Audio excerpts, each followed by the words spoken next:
নিরিবিলি আঙিনায় তিতির পাখির সুমিষ্ট কলরব। উঠোন জুড়ে খেলা করছে পড়ন্ত বিকেলের মরচে ধরা রোদ। সর্ষে ফুলের হলুদিয়া পরশে নববধূর ন্যায় সেজে উঠেছে বাড়ির একধার। চারিদিকে পৌষালী মাতনের সুমধুর সমারোহ। উত্তরের কনকনে বৈরী বাতাসে শৈত্যপ্রবাহের তীব্র পূর্বাভাস। সমগ্র লন জুড়ে পরিচ্ছন্নতার শেষ নেই। অশরীরীর অশুভ আত্মাকে যেন ঝেঁটিয়ে বিদেয় করেছেন স্বয়ং গৃহকর্ত্রী। দুপুরের ভাত ঘুমে বিভোর সারা মহল্লা। ঝিমধরা এই নিগুড় নিস্তব্ধতার রেশ কাটিয়ে অকস্মাৎ ধরিত্রী কাঁপানো আর্তনাদে জেগে উঠল পুরো বাড়ি। পুরনো কংক্রিটের দেয়াল জুড়ে প্রতিধ্বনিত হলো সেই হৃদয় বিদারক তীব্র হাহাকার। আসবাবের ঝনঝন আওয়াজে মুহূর্তেই প্রকম্পিত যেন সমগ্র বাড়ির প্রতিটা কোণ। ছাদের পাঁচিলে ঝিমুতে থাকা বেনামি পাখির দল একযোগে ডানা ঝাপটে চোখের পলকে উড়ে গিয়ে ঠাঁই জমালো অন্যত্র। উষা মাত্রই ফিরেছে স্কুল থেকে। বেবি পিঙ্ক কালারের হ্যালো কিটির ব্যাগটা এখনও ঝুলে আছে তার কাঁধেই। পরিশ্রান্ত শরীরটাকে টেনে টুনে দুরূহ কদমে ঘরের দুয়ারে একবার রেখেছে কি রাখিনি, তন্মধ্যে ভেতর থেকে ভেসে এলো মেয়েলি ক্রন্দনের ব্যগ্র আওয়াজ। কান খাড়া করল উষা। সুপরিচিত কণ্ঠস্বরের ক্ষীণ আর্তনাদ কর্ণগোচর হতেই প্রবল শঙ্কায় আঁতকে উঠল তার দুর্বল চিত্ত। এক মুহূর্ত দাঁড়াল না মেয়েটা। পায়ের জুতো, কাঁধের ব্যাগ ইতিউতি ছুঁড়ে ফেলে দিয়ে ছুটল ঘরের দিকে। আস্তে ধীরে নয়, বাতাসের বেগে গিয়ে থমকালো বসার ঘরে। ঘরের মাঝে ওলটপালট সব, যেন প্রলয়ঙ্কারী ঘূর্ণিঝড়ের তাণ্ডবে চূর্ণ বিচূর্ণ চারিপাশ। যার সূত্রপাত হয়েছে কিয়ৎক্ষণ আগেই কেন্দ্রস্থল ওর বোন ঈশানী। হ্যাঁ, ঈশানী ফিরে এসেছে। আজ প্রায় ৩-৪ মাস পর দেখা মিলেছে তার। আর এই মুহূর্তে মায়ের রণচণ্ডীর মুখোমুখি সে। ১-২ করে পরপর ৪খানা চপেটাঘাত একাধারে হামলে পড়েছে তার মাখন নরম গালে। মারের আঘাতে তুলোর মতো গাল দুটো ছিঁড়ে আসার উপক্রম। গালের যন্ত্রণা ছাপিয়ে আঘাতপ্রাপ্ত হচ্ছে মস্তিষ্ক। চোখের সামনে ভন ভন করে ঘুরছে পুরো দুনিয়া। মেয়ের এহেন নাস্তানাবুদ অবস্থা দেখেও রাগে ভাটি পড়ল না রোকেয়া প্রাচীর। এতগুলো দিনের জমানো ক্রোধের বশবর্তী হয়ে ফের হামলে পড়লেন মেয়ের উপর। এক হাতে রুটি তৈরির বেলুন নিয়ে অন্য হাতে আঁকড়ে ধরলেন ঈশানী রেশমের মতো ঝুরঝুরে চুলের একাংশ। কথা বলার কোনো ফুরসত না দিয়ে জোরহস্তে বসিয়ে দিলেন কয়েক ঘা। কাঠের আঘাতে প্রচণ্ড যাতনায় টনটন করে উঠল ঈশানীর সমগ্র শরীর। কোনো মতে ক্ষীণ শ্বাস টেনে কাকুতি করে উঠল মেয়েটা। ছেড়ে দাও মা, লাগছে তো। ঈশানীর মুখ ফুটে মা ডাক বের হতেই আগুনের মাঝে ঘি পড়ল যেন। ক্ষিপ্ততায় চিরবিরিয়ে উঠলেন রোকেয়া। মুহূর্তেই মেয়েটার অন্য গালে সপাটে চল লাগিয়ে ক্ষুব্ধতার শিউরে পৌঁছে ক্রুদ্ধস্বরে বলে উঠলেন, কে তোর মা? মুখ পুরি।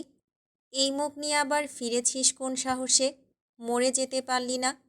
নাকি আমাদের মুখে চুনকালি লাগিয়ে যার সাথে ভেগেছিলি তার আর প্রয়োজন নেই?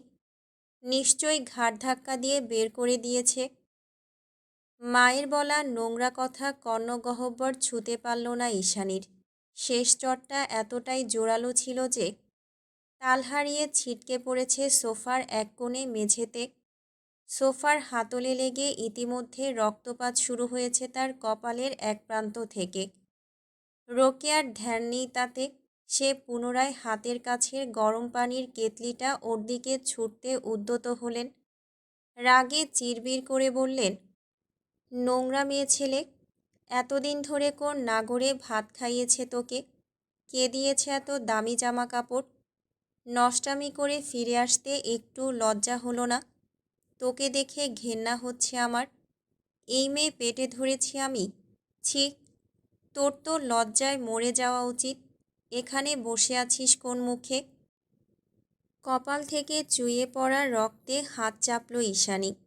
চোখ মুখ খিচিয়ে ব্যথা সংবরণ করে মায়ের কথার তাৎক্ষণিক প্রতিবাদ করে বলল, আমি কোনো নোংরা কাজ করিনি। মুখ লুকানোর মতো কোনো অসভ্যতায় জড়ায়নি, তাহলে লজ্জা পাবো কেন? মেয়ের জুৎসই প্রত্যুত্তরে শরীরে আগুন ধরে উঠল রোকেয়া প্রাচীর। প্রচণ্ড রাগে থরথর করে কম্পিত হলো তার আটপৌরে মেজাজি শরীর। ঈশানীর বাক্য শেষ হতেই ফের ছুটতে নিলেন হাতে থাকা কেতলিটা। কেতলির মধ্যে গরম পানি বিদ্যমান, সেই ভেবে জোর কদমে বোনের নিকট ছুটে এলো উষা। দুই হাতে আগলালো তাকে। তবে কেতলি হাতছাড়া হওয়ার আগেই পেছন থেকে রুক্ষ আওয়াজ ভেসে এলো এক পরিচিত বৃদ্ধার। থামসুনো, তোর মাইয়া পোয়ার গত আতকিল্লাই তুলোর। থাম বলছি, এত বড় মেয়ের গায়ে হাত কেন তুলছিস? ঈশানীর নানি দেবরা বৃদ্ধা মানুষ। খানিক আগেই দুপুরের খানা শেষে গা এলিয়েছিলেন বিছানায়। এরই মাঝে শুরু হয়েছে বসার ঘরের প্রলয়ঙ্কারী তাণ্ডব। ফলস্বরূপ মেয়ের চিৎকার চেঁচামেচিতে হতচকিত হয়ে একদণ্ড শুয়ে থাকার ফুরসত পেলেন না বৃদ্ধা। লাঠি ভর করে তাড়াহুড়ো কদমে নেমে আসেন নিচতলায়। অতপর এতগুলো দিন বাদে বড় নাতনিকে দেখে আরেক দফা স্তম্ভিত হয়ে পড়েন তিনি। তারা তো ধরেই নিয়েছিলেন এই মেয়ে আর ফিরবে না। পুলিশ কেস, কোর্টে দৌড়ানো, অত শত ঝামেলা করা, লোকবল কিংবা আর্থিক সচ্ছলতা কোনোটাই তাদের নেই। অগত্যা থানায় একচ্ছত্র সাধারণ ডায়েরি করে চুপচাপ হাত গুটিয়ে নিয়েছিলেন সকলে। লোকমুখে কানাঘুষায় শুনেছিলেন, যে ছেলের সঙ্গে পালিয়েছে তার সঙ্গেই নাকি বিদেশে পাড়ি জমিয়েছে তার নাতনি। সেই ভেবে আরও একদস্তুর স্বস্তিতে হাঁপ ছেড়েছিল পরিবারের সকলে। কিন্তু এতগুলো দিন বাদে এভাবে ফিরে আসার আশঙ্কায় টানাপোড়েনে কলিজা শুকিয়ে কাঠ হলো বৃদ্ধার। কিয়ৎক্ষণ সিঁড়ির মাথায় দাঁড়িয়ে থেকে সমস্তটা পর্যবেক্ষণ করে মেয়েকে থামানোর প্রয়াসে হাঁক ছাড়লেন তিনি। মায়ের অযাচিত আওয়াজে থমকালেন রোকেয়া। ঘাড় ফিরিয়ে পেছনে দৃষ্টিপাত করতেই দেখলেন লাঠিতে ভর করে তার মা দাঁড়িয়ে আছে। দেবরা মেয়ের দিকে তীক্ষ্ণ দৃষ্টি ফেলে চোখাচোখি করলেন এক পল। পরমুহূর্তেই সোজা পায়ে এগিয়ে গেলেন নাতনির অভিমুখে। হাত বাড়িয়ে টেনে তুললেন ঈশানীকে। বয়সের ভারে কুঁচকে যাওয়া আলতো হাতে ও রক্ত জমাট মুখে আদুরে পরশ বুলিয়ে শান্ত স্বরে বললেন, ও বুক। আর নাতনির মুখ ইবাইল্লা ফুয়াইকা গিয়ে। ও বুক, আমার নাতনির মুখটা এমন শুকিয়ে গিয়েছে কেন? নানির আদুরে কথায় আশ্বস্ত হতে পারল না ঈশানী। কারণ সর্বোপরি মায়ের কানে কূটনৈতিক পরামর্শগুলো যে নানিই দিয়ে থাকে, এতগুলো বছরে তার অজানা নয় ঈশ্বর। সহসা আবেগ সংবরণ করে নাক টেনে চুপ হয়ে রইল মেয়েটা। বুকের মাঝে অভিমানের তোলপাড়। অথচ কাছে বসিয়ে দুটো খাবার মুখে তুলে দিয়ে এতগুলো দিনের চড়াই উৎরাইয়ের কাহিনী শোনার জন্য বসে নেই কেউই। ওসব কলুষিত অধ্যায়কে এই জীবনে সামনে আনার জন্য যেই মনের জোরটুকু প্রয়োজন, সেটাও এই মুহূর্তে অবশিষ্ট নেই ইস্যুর মাঝে। আর না আছে সকলের সম্মুখে নিজেকে জাহির করার ন্যূনতম ইচ্ছে। অতএব চুপ থেকে পরিস্থিতি সামাল দেওয়াটা বুদ্ধিমানের কাজ। এল্লা গড়িয়ে নে হনে মারে, এভাবে কেউ মারে? ঈশানীর ভাবনার ছেদ ঘটে নানির উদ্বিগ্নতায়। এবারও নিশ্চুপ মেয়েটা। কোমল চিবুকে সন্তর্পণে হাত বুলিয়ে নানি ফের শুধায়, তুই এহেলা কিল্লাই, নাচ জামাই হডে? তুই একা কেন? নাচ জামাই কোথায়? নানির কথায় ছলকে উঠল ঈশানী। আশ্চর্য কণ্ঠে শুধালো, নাচ জামাই মানে? কি বলছো এসব নানি? ঈশানীর কথায় তেলে বেগুনে জ্বলে ওঠেন রোকেয়া। দাঁতের মাঝে দাঁত পিষে ঝাঝালো গলায় বললেন, ঢং পেয়েছ? ঢং? কোথায় না কোথায় থেকে বেহাল্লাপনা করে এতদিন বাদে ফিরে রসিকতা জুড়েছে আমাদের সাথে। মহল্লার সবাই জানে তুই জিসানের সঙ্গে পালিয়েছিস, আর এখন নাটক করা হচ্ছে। দেবরা শাসালেন মেয়েকে। জোর গলায় থামিয়ে দিয়ে ফের হাসি মুখে নাতনিকে শুধালেন, হ্যাঁ রে, বিয়ে হয়নি? মা নানির অযাচিত প্রসঙ্গে মাথায় যেন আকাশ ভেঙে পড়ল ঈশানীর। নিজের নামে তৈরি হওয়া এত এত কুচ্ছায় মাথা ঝালাপালা হয়ে যাচ্ছে ওর। কিসের স্বস্তি কিসের কি, এ যেন অসহায়ত্বের নদী ছাড়িয়ে মহাসমুদ্রে পতন। তবে ঘাবড়ালো না মেয়েটা। অহেতুক কথা বিনা বাক্যে উপেক্ষা করে কপাল সংকোচন করে নিল ব্যতিগ্রস্ততায়। কোনো প্রকার দ্বিধাবোধ ছাড়াই মায়ের কথার পাছে ব্যগ্রস্বরে বলে উঠল, জিসান ঠিক আছে, ওর কিছু হয়নি তো? ভালো আছে ও? ঈশানীকে শঙ্কিত দেখাচ্ছে। দৃষ্টি জুড়ে ভর করেছে অহেতুক কাতরতা। মেয়ের উদ্বিগ্নতায় কপাল কুঁচকে ফেলল রোকেয়া প্রাচী। মাকে উদ্দেশ্য করে বিরক্তির স্বরে বলল, দেখলে মা, দেখলে, যার সাথে পালিয়েছে তার নাকি খবরই জানে না। এত নাটক কোথা থেকে শিখেছিস? আমি তো শেখাইনি। তখন থেকে পালিয়েছি অপবাদ কেন দিচ্ছ? আমি কারো সঙ্গেই পালাইনি। মেজাজ সংবরণ করতে না পেরে তৎক্ষণাৎ তেতে উঠল ঈশানী। দিশেহারা মস্তিষ্কের পাহাড় সমান ভার বইতে না পেরে ক্লান্ত পথিকের ন্যায় তপ্তশ্বাস ছেড়ে আহত গলায় বলল, আমি ভালো ছিলাম না মা, বিশ্বাস করো, আমি মোটেই ভালো ছিলাম না। ভয়ঙ্করভাবে ফেঁসে গিয়েছিলাম একটা জায়গায়, যেখান থেকে কোনো দিন বেঁচে ফিরব কিনা, তোমাদের আদৌ দেখতে পাবো কিনা সেটাও জানা ছিল না আমার। ঈশানীর এত এত আহাজারির পাছে চড়াত করে উঠলেন রোকেয়া। আচানক ঝাড়ি মেরে বললেন, আবারও নাটক শুরু করেছিস? আবারও? চোখের সামনে দেখতে পাচ্ছি দামি দামি সব জামা কাপড় পরে আছিস, অথচ মুখে বুলি আওড়াচ্ছিস তুই ফেঁসে গিয়েছিলি। বলি, নিজের মাকে কি তোর এতই বোকা মনে হয়? দিনের পর দিন কি খেয়েছি না খেয়েছি কোনো খোঁজ রাখিসনি? তোর ছোট বোনটা সবে স্কুলে পড়ে, বাড়িতে বৃদ্ধা নানি, এত কিছু জানা সত্ত্বেও তুই চাকরি ছেড়ে পালালি কোন মুখে? আর এখন ফিরে এসে নাটক জুড়ে দিয়েছিস। পালিয়ে গিয়ে তুই নাকি মোটেই ভালো ছিলি না। যদি ভালোই না থাকিস, তাহলে এই দামি দামি পোশাকের উৎস কি? কোথা থেকে জুটিয়েছিস এসব? মায়ের অভিযোগের তোপে নিজের দিকে দৃষ্টিপাত করল ঈশানী। অশ্রুসিক্ত নয়নজোড়া নীরবে বোলালো বিধ্বস্ত শরীরে। পরনে গুচি ব্র্যান্ডের ক্রিমি ওভারকোট, পায়ে শ্যানেলের তৈরি ব্ল্যাক ব্যালেরিনা, এমনকি গলার স্কার্ফটাও লুইস ভুইটনের লোগো দিয়ে ভরপুর। এগুলো নিঃসন্দেহে কোটি টাকার পোশাক, কিন্তু ঈশানী তো জানে এগুলো সব কালো টাকায় কেনা, যার মূল্য ঈশানীর নিকট এক পয়সাও না। যার টাকা দিয়ে কেনা সেই মানুষটার মতোই এই পোশাকগুলোকে আমূল ঘৃণা করে ঈশানী। নেহাত লজ্জা নিবারণে সম্ভ্রমের প্রয়োজন ছিল, তাই পড়েছিল এতদিন। কিন্তু এখন তো আর এসবের প্রয়োজন নেই। জামা কাপড়গুলোর উৎস ভাবতে গিয়ে অস্বস্তিতে হাঁসফাঁস করে ওঠে মেয়েটার বক্ষপিঞ্জর। এই দামি পোশাকগুলো ওকে মোটেই শান্তি দিচ্ছে না।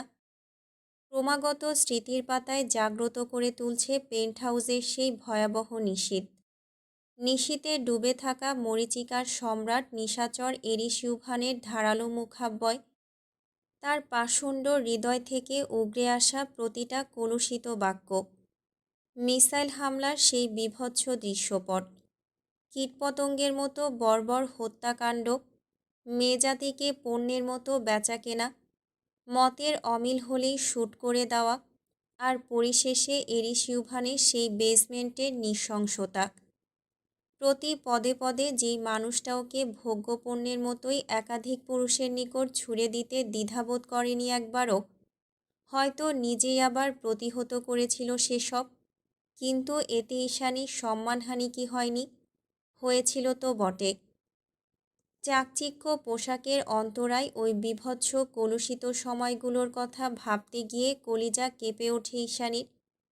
অজান্তেই ভয়ের তোড়ে শিউরে ওঠে মেয়েটা। মস্তিষ্কের খেই হারিয়ে এক নিমিষে শরীর থেকে ছুঁড়ে ফেলে দেয় রেশমের মতো ফিনফিনে কোমল স্কার্ফটা। অতপর ওভারকোটটা টেনে খুলতে খুলতে তরতরিয়ে উঠে যায় দোতলায়। গন্তব্য নিজের কক্ষ। এগুলো না ছাড়তে পারলে শান্তি নেই, কিছুতেই শান্তি নেই। ঈশানীর যাওয়ার পানে হতবিহ্বল নয়নে তাকিয়ে আছে সকলে। ওকে এভাবে বিনা বাক্যে ঘরে চলে যেতে দেখে কটমটিয়ে ওঠেন রোকেয়া। মেয়েকে আটকানোর পায়তারা করে তিনি সিঁড়ি ডিঙিয়ে উঠতে উদ্যত হয়ে বলেন, কথার জবাব না দিয়ে কোথায় যাচ্ছিস তুই?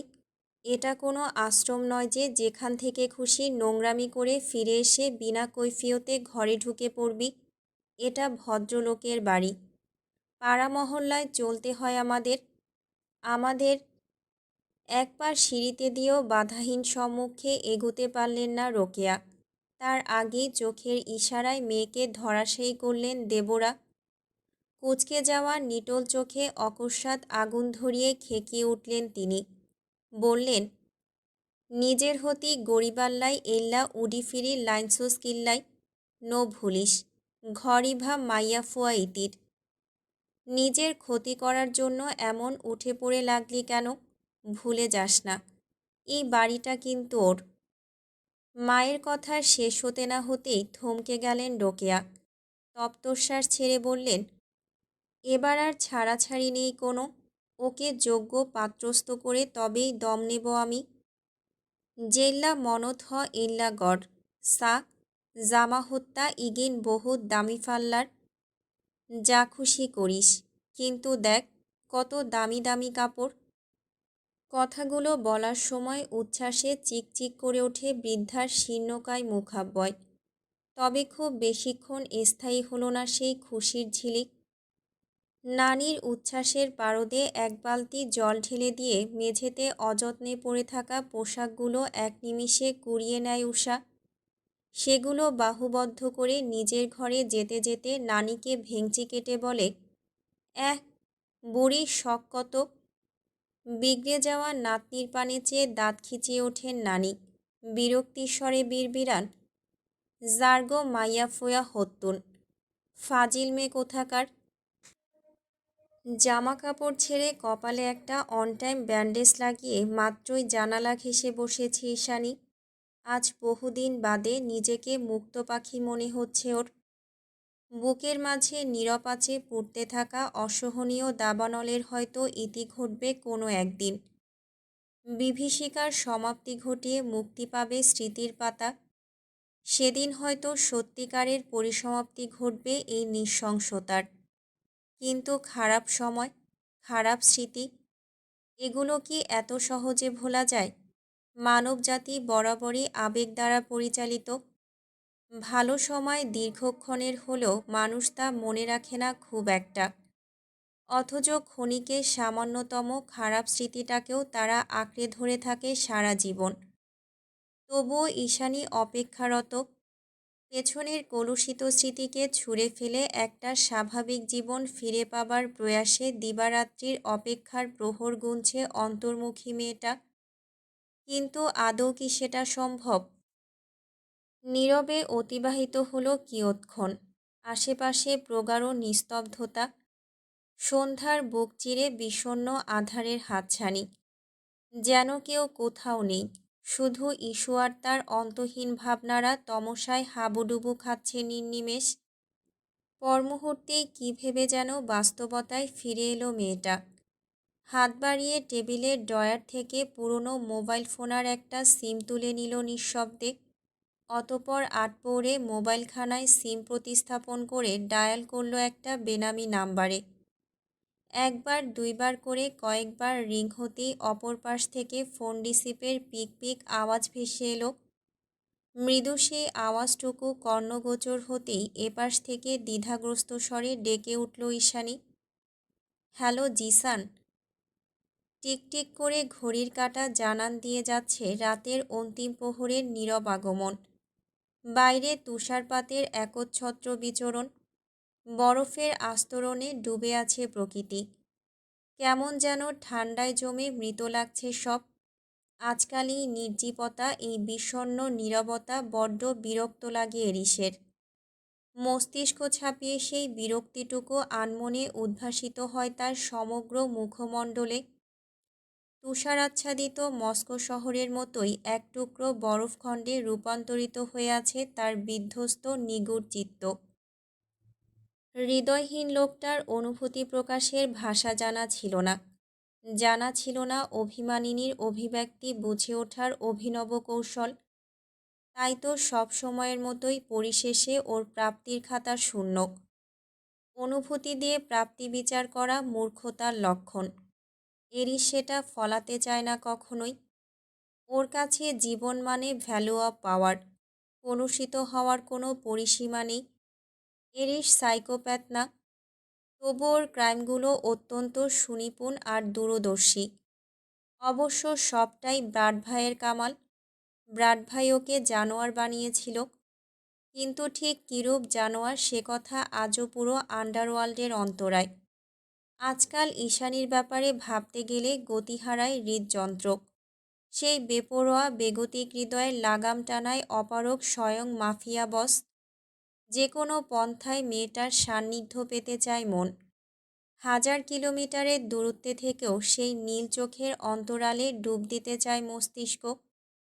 হোক সে যতই খারাপ আর অশুভ পন্থা। তবে কি এটাই সাইকোনিউরোসিস? Am I sick? আমি কি ওর জন্য ধীরে ধীরে ডেসপারেট হয়ে পড়ছি? বর্ষিত তুষারপাতের বিপরীতে কাচের দেয়ালের অভিমুখে দাঁড়িয়ে আনমনে বিড়বিড়ালো মাফিয়া বস। বিধিবাম। মস্তিষ্ক উত্তর খোঁজার আগেই ভাবনার সুতো ছিঁড়ে যায় তার। পেছন থেকে নিম্নস্বরে ডেকে ওঠে আগন্তুক। প্রিভিয়েট, মাই লর্ড। এরিস পেছনে ঘুরতে না ঘুরতেই নতজানু হয়ে সম্মান জানালো গার্ড। চোখের পাতায় কিঞ্চিত পলক ছেড়ে সম্মান গ্রহণ করে পরবর্তী আর্জিতে অবিচল থাকার আদেশ জানালো পাইথন লিডার। প্রথমে কিছু অপ্রাসঙ্গিক কথা দিয়ে শুরু করে লোকটা জানালো, পাইথন প্যারাডাইসের বেশ কয়েকটা ক্লাব দখলে নিয়ে নিয়েছে ড্রাগন হান্টার গ্রুপ। তাদের গুপ্তচরেরা ইতিমধ্যে অর্ধশতাধিক পাইথন গার্ডসকে হত্যা করে ধরাশায়ী করে ফেলেছে অন্যদের। স্লাটগুলো সব তাদের হাতে বন্দি। তুষার বস গন্তব্যে না থাকায় গার্ডসরা সেভাবে লিড পায়নি। ফলস্বরূপেই অবনতি। কথা বলার সময় তীব্র শঙ্কায় কণ্ঠনালী তিরতির করে কাঁপছিল তার। এই বুঝি রুথলেস মাফিয়া বসের নৃশংসতার শিকার হতে হয়। ক্লাবের খবরাখবর সাধারণত তুষারই হস্তান্তর করে এরিসকে। গার্ডসরা অনিবার্য কারণ ব্যতীত সম্মুখীন হয় না মাফিয়া বসের। যেন নিষিদ্ধ দুনিয়ার বিধ্বংসী জানোয়ারটার ভয়ে অহর্নিশ জর্জরিত সকলে। কিন্তু এখন তো তুষার নেই। ক্লাবে ঘটে যাওয়া একের পর এক অতর্কিত হামলার কথা জানানোটা জরুরি। তাই তো এই অকুতোভয় আগমন। গ্লাসের ওয়াইন ফুরিয়ে এসেছে। এরিস এগুলো ওয়াইন সাজানো বিস্তার তাকের দিকে। ধীরে ধীরে সময় নিয়ে দেখতে লাগলো প্রতিটা বোতল। সবগুলোর মধ্যে নান্দনিক কারুকার্য শোভিত একটা ছোট মতো জার তুলে এনে ছিপি খুলে চুমুক দিল তাতে। সেই তখন থেকে মাফিয়া বসের কাণ্ড কারখানাগুলো কুণ্ঠিত নজরে পরখ করছে আগন্তুক। এত বড় একটা দুর্ধর্ষ খবর শোনার পরেও কিভাবে এতটা স্বাভাবিক রয়েছে বস? আপাতত সেটাই তার ভাবনার বিষয়। ইয়াক, ভেরি ব্যাড টেস্ট। অকস্মাৎ কিছু একটা ভাঙার ঝনঝন আওয়াজে ভাবনা থেকে ছিটকে বেরিয়ে এলো গাড়টা। মার্বেল পাথর খচিত তকতকে মেঝের উপর ইজাবেলা ইলসের হুইস্কির চূর্ণ বিচূর্ণ জারটা পড়ে থাকতে দেখে হকচকালো সে। এটা পৃথিবীর সবচেয়ে দামি ওয়াইনগুলোর একটা। দাম আনুমানিক 40 কোটি। এমন একটা ব্যয়বহুল জিনিসকে এভাবে পায়ের কাছে গড়াগড়ি করতে দেখে মাফিয়া বসের রাগের পারদ কিঞ্চিত হলেও অনুমান করতে পারল গাড়টা। টেরিটরি সুরক্ষার অপারগতায় ভরকালো সে। মাত্রাতিরিক্ত ভীতিগ্রস্ততায় ওষ্ঠাগত প্রাণ। তাও কম্পিত স্বরে লিডারকে মানানোর প্রচেষ্টা অব্যাহত রেখে বলল, আপনি আপনি নিশ্চিন্তে থাকুন। আমি লিড দিচ্ছি সকলকে। আজ রাতেই ক্লাব বেদখল করে ছাড়ব আমরা। লিভ। চকিতে চোখ তুলল রুশ লোকটা। নদীর মতো শীতল অথচ প্রগাঢ় কণ্ঠে ফের একই শব্দ আওড়ালো মাফিয়া বস। লিভ। উপায়ন্তর না পেয়ে হ্যাঁসূচক মাথা নাড়ালো লোকটা। তড়িঘড়ি করে কুর্নিশ জানিয়ে কক্ষের বাইরে পা বাড়ালো সবেগে। তৎক্ষণাৎ গগনবিদারী গুলির আওয়াজে প্রকম্পিত হলো সমগ্র মাফিয়া পেন্টহাউস। বারুদের গন্ধে ভরে উঠল চারিপাশ। বক্ষভেদ করা বুলেটের আঘাতে শ্বাসরুদ্ধ হলো আগন্তুক। ফিনকি দিয়ে বেরোনো তাজা রক্তের প্রবল স্রোতে সিক্ত হয়ে অফিস কক্ষের দরজায় আচানক মুখ থুবড়ে পড়ল সে। পাইথন লিডারের কর্ধের কবলে অবশেষে ধরফরিয়ে প্রাণ উবে গেল তার। সেদিকে বাজপাখির নজরে দৃষ্টিপাত করে পেছনের আরাম কেদারায় গা এলিয়ে দিয়ে রিভলভারের সাহায্যে খানিক কপাল চুলকে বিরক্তির স্বরে বিড়বিড়ালো mafia boss, second chance my foot. খানিকক্ষণ স্তম্ভিত হয়ে বসে থেকে মনে মনে কিছু একটার হিসেব কষল এরিস।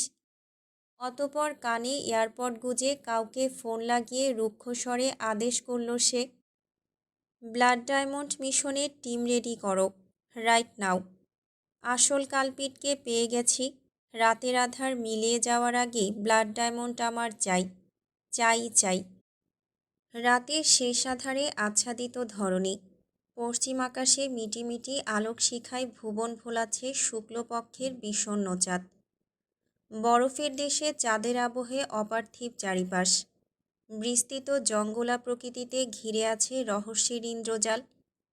নেকড়েদের হাউলিং কমে এসেছে খানিক। সমগ্র রাত জুড়ে জঙ্গল পাহারায় ন্যস্ত থেকে শেষ রাতে নেতিয়ে পড়েছে নিশাচরগুলো। জঙ্গলে রাত জাগা দানবগুলোর আগ্রাসন যখন হামেশাই ফুরিয়ে আসে, তখনই ঘুটঘুটে তমসার বুক চিরে শিকারের তাড়নায় ভসভস করে বেরিয়ে আসে মানুষরূপী অশরীরীর দল। একের পর এক বিলাসবহুল রোলস রয়েসের বহর বেরুতে শুরু করে পাইথন টেরিটরির হিডেন গেটের এক্সিট ধরে। গাড়িতে উপস্থিত প্রতিটা মূর্তিমান মানবের পা থেকে মাথা অবধি অমানিসার ন্যায় কুচকুচে কালো দ্বারা আবৃত। মাথার হেলমেট থেকে শুরু করে হাতের স্নাইপার সব কিছুতে রাশিয়ান অক্ষর খচিত পাইথন সিলমোহর।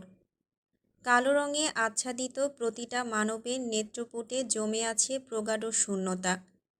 নির্জীব যান্ত্রিক তাদের অভিব্যক্তি, যেন যুদ্ধ, বিগ্রহ, হানাহানি আর সর্বোপরি ব্লাডি বিস্টার হুকুম পালন ব্যতীত পৃথিবীর সব কিছুই মূল্যহীন তাদের নিকট। শুনশান নিরিবিলি রাতে টম অ্যান্ড জেরি এপিসোড দেখতে দেখতে ঘর কাঁপিয়ে হাসছে আরেক নিশাচর।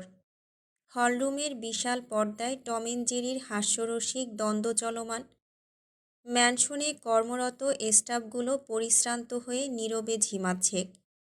দিনরাত একটানা কার্যরত থেকে বড্ড ক্লান্ত তারা।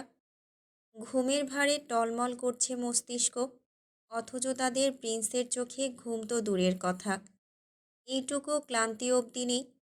তার উপর কিছুক্ষণ পরপরই গগন কাঁপানো হাসির আওয়াজ। বৃতৃষ্ণায় ভেতর ভেতর চিরবির করছে সকলে। তাতে অবশ্য বিন্দু পরিমাণ হেলদোল নেই টমেটো প্রিন্স খ্যাত অ্যালেক্সের মাঝে। পরনে ঢিলেঢালা শর্টস আর হাফ স্লিভ টি শার্ট জড়িয়ে কাউচের ওপর আছোয়া হয়ে বেমালুম পপকর্ন চিবুচ্ছে সে। এর মাঝেই ঘটে যায় অপ্রত্যাশিত এক ঘটনা।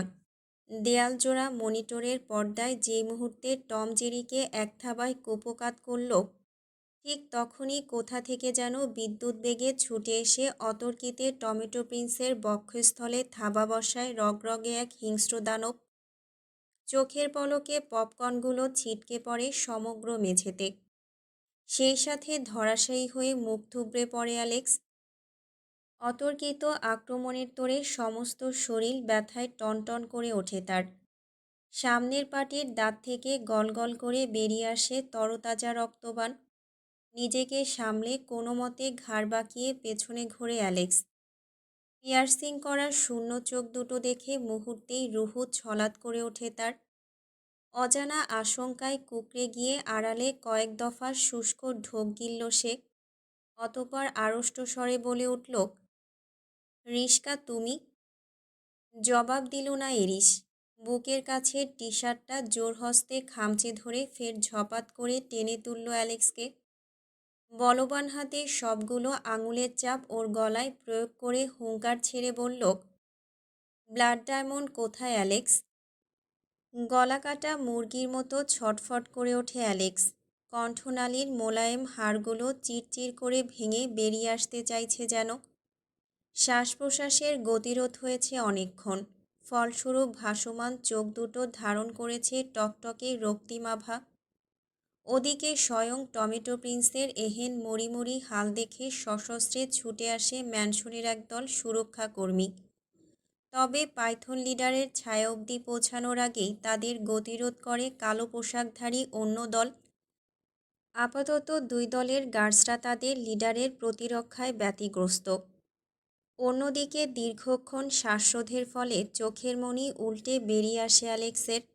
ও রক্তাক্ত মুখাব্বয় লক্ষ্য করে হাতের বাঁধন কিঞ্চিৎ ঢিলে করল এরিস।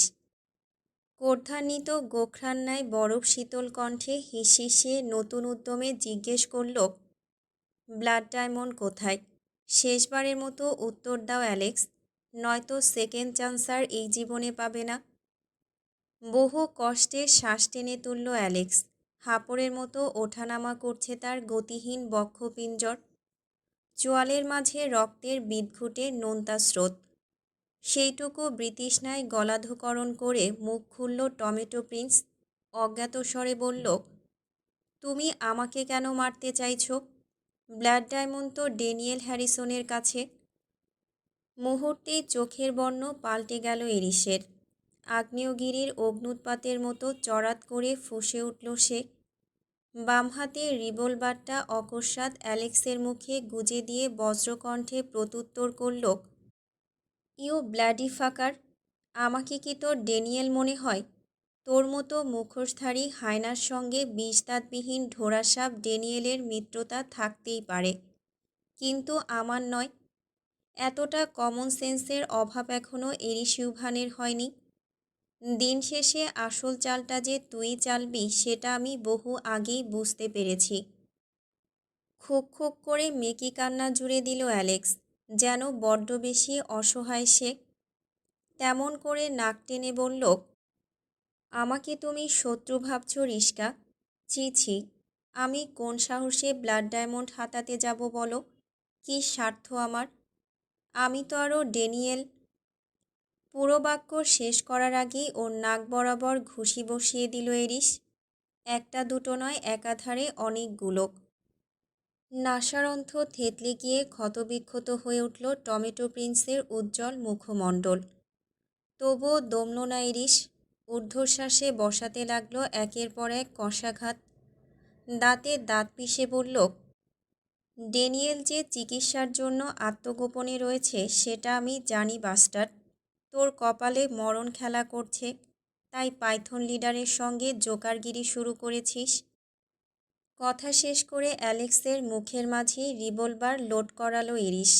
আঙুল দাবিয়ে ট্রিগার প্রেস করতে যাবে ঠিক তখনই ধরফড়িয়ে উঠে জোরে জোরে হ্যাঁসূচক মাথা নাড়াতে শুরু করে অ্যালেক্স।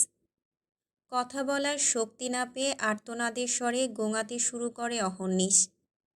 ওর প্রতিক্রিয়া দেখে রিভলভার সরালো না এরিস, হাতের বাঁধন ঢিলে করল শুধু। অতঃপর রিভলভারের নলটা আস্তে করে ওর জিহ্বার বিপরীতে চেপে ধরে ক্রুদ্ধস্বরে বলল, বাঁচতে চাস? মুমূর্ষ অ্যালেক্স নিভু নিভু তার বিদীর্ণ অক্ষিপট। তবুও এরিসের কথার প্রত্যুত্তরে রক্তাক্ত মাথাটা আস্তে করে দোলালো ফের। ব্লাড ডায়মন্ড কোথায়? এবার আর ছলচাতুরি নয়।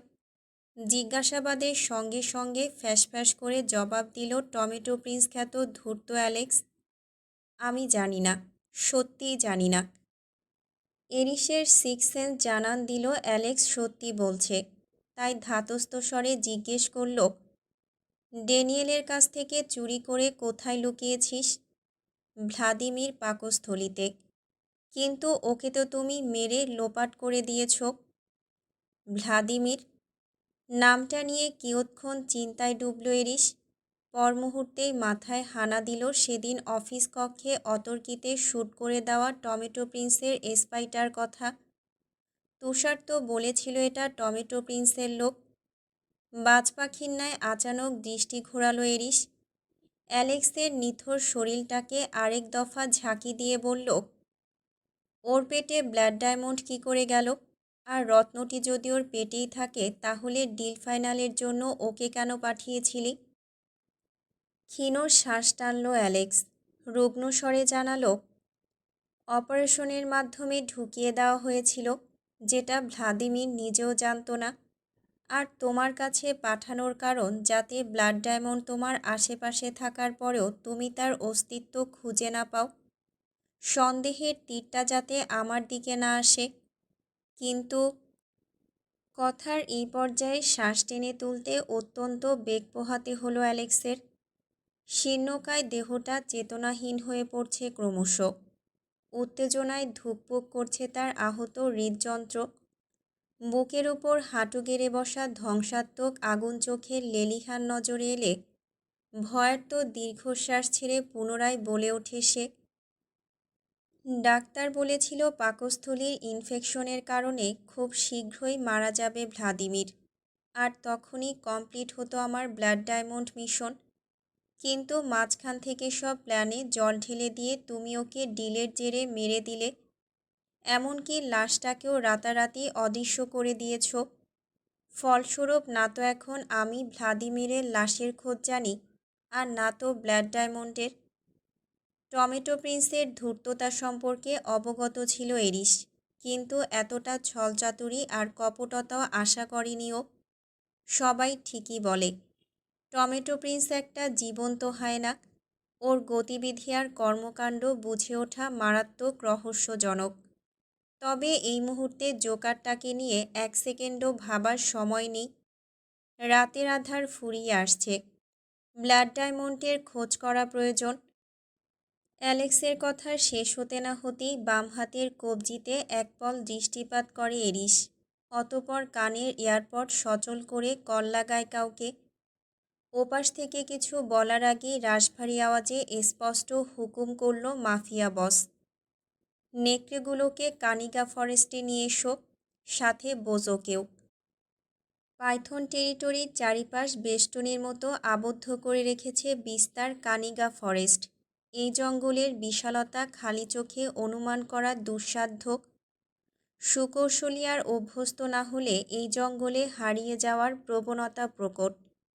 সাধারণ পথচারী হলে সঠিক রাস্তার খোঁজ পাওয়ার জন্য ম্যাপ নিয়ে চলাচল আবশ্যক, যদিও পুরো জঙ্গলটাই রেস্ট্রিক্টেড। জনসাধারণের জন্য এই জায়গা নয়, কারণ কানিগা ফরেস্টের একচ্ছত্র দখলদারি একমাত্র পাইথন প্যারাডাইসের। শুধুমাত্রই একটা নাম, পাইথন, পুরো মস্কোর বুকে দুর্বোধ্য কাঁপন ধরিয়ে দেওয়ার জন্য যথেষ্ট। ভোরের আলো ফোটেনি এখনও। আকাশে নিভু নিভু শুকতারা। তুষারপাতের দৃঢ়তা কমে এসেছে কিছুটা। এরই মাঝে পুরো জঙ্গল তন্ন তন্ন করে খোঁজা হচ্ছে ভ্লাদিমিরের লাশ। কাজটা সম্পন্ন করা গার্ডসদের পক্ষে এক প্রকার অসম্ভব, কারণ মাটির উপর কয়েক হাত পুরো হয়ে জমে আছে পাথরখণ্ডের মতো শক্তিশালী বরফের স্তর। তাই লাশ খোঁজার জন্য নিয়ে আসা হয়েছে বিশেষ ট্রেনিংপ্রাপ্ত একপাল সাদা নেকড়ে। খোঁজাখুঁজির কাজটা তারাই আপাতত সামলাচ্ছে। খানিক বাদে আর্দ্র শুভ্রতার আস্তর পায়ে মারিয়ে জঙ্গলের অভিমুখে এগিয়ে আসে মাফিয়া বস। তার পদধ্বনি নিষ্প্রাণ আওয়াজে কর্ণসচল হয়ে ওঠে সকলের। কালো ওভারকোট আর মাস্ক পরিহিত এরিসের পায়ের সান্নিধ্যে তীক্ষ্ণ পা ফেলে ধীরে ধীরে এগোয় ডোরাকাটা স্বর্ণাভ চোখের আরেকটা লকলকে দানব। ধূসর অন্ধকারের মাঝেও তার চোয়াল ছাপিয়ে ভেসে ওঠা হিংস্র শিকারীর ন্যায় সুচালো দন্তরাশি স্পষ্ট দৃশ্যমান। অন্ধকারের মাঝে অমন জলজলে দানবীয় চোখের চাহনি যে কেউ দেখলে পিলে চমকে যাবে। অথচ মাফিয়া বসের অতি আদরের বোজো সে। জঙ্গলের মাঝ বরাবর এসে পায়ের গতি ধীর করল এরিস। হাঁটু গেড়ে বোজোর মুখোমুখি হয়ে বসে ওর লোমশ শরীরে আদুরে হাত বুলিয়ে হাসকি স্বরে বলল, আই নিড সামন বোজো। প্রত্যুত্তরে ধরিত্রী কাঁপিয়ে উচ্চস্বরে হাউলিং করে ওঠে দানবটি, যেন প্রভুর কথার যথাজ্ঞা জানালো সে। আরেক দফা ওর গলায় আদর দিয়ে ঠোঁট বাঁকিয়ে নীরবে হাসল mafia boss. How will you bring her back dude, because she is no longer here. নিষ্প্রভ চোখে চেয়ে রইল বোজক। কাউকে হারিয়ে ফেলার নিগুড় যন্ত্রণাটুকু অজান্তেই উদ্ভাসিত হলো পিয়ার্সিং করা ভ্রুর মাঝে আটকানো এক টুকরো রূপোলি পাথরে আড়াল করে রাখা শূন্য চোখে। সময় অতিবাহিত হয়ে যাচ্ছে। এরিসার সময় নষ্ট করল না। তপ্তশ্বাস ছেড়ে ভ্লাদিমিরের পরিধেয় কাপড়ের একাংশ প্রাণীটির নাকে ধরে বলল, চুচু, গো অ্যাহেড বোজক। এরিসের আদেশ পাওয়া মাত্রই লোমশ শরীরটাকে এক মুহূর্তে ঝাঁকিয়ে উঠে বিদ্যুৎ বেগে ছুট লাগায় বোজক। অতপর চোখের পলক ফেলার আগেই মিলিয়ে যায় নিস্তব্ধ ঘুটঘুটে আধারে ঢাকা গভীর অভয়ারণ্যের মিশেলে। বোজো চলে গেলে বরফাচ্ছাদিত ক্রিসমাস গাছের আড়াল থেকে ধীর পায়ে বেরিয়ে আসে দুটো মানুষের অব্যয়। তাদের মাঝে একজনের অবস্থা বেগতিক। হাতে পায়ে নাকে মুখে আরও কোথায় কোথায় ব্যান্ডেজ লাগানো তার ইয়ত্তা নেই। অন্যজন রুগ্ন মানবটিকে ধরে আছে কোনো মতে। দুজনার গভীর দৃষ্টি জঙ্গলের মাঝে আবদ্ধ। এরই মাঝে সুস্থ সবল লোকটি হিসিয়ে বলে উঠল, কি মনে হচ্ছে প্রিন্স, ব্ল্যাড ডায়মন্ড কি খুঁজে পাওয়া যাবে? সরু নাকের ডগায় পোটলার মতো করে শক্ত ব্যান্ডেজ বেঁধে দেওয়া হয়েছে টমেটো প্রিন্সের। কথা বলা দুষ্কর। কসরত করে বললেও তার শুনতে বেশ হাস্যকর লাগে। তবুও এদিক ওদিক সচকিত দৃষ্টি বুলিয়ে নিম্নস্বরে প্রত্যুত্তর করল সে, পাইথন লিডার যেহেতু বলেছে তার মানে ধরে নাও ব্ল্যাড ডায়মন্ড এখন ওর হাতে। কিন্তু আপনি এত সহজে হার মেনে নিলেন? জোকারের মতো করে নিঃশব্দে হাসল অ্যালেক্স।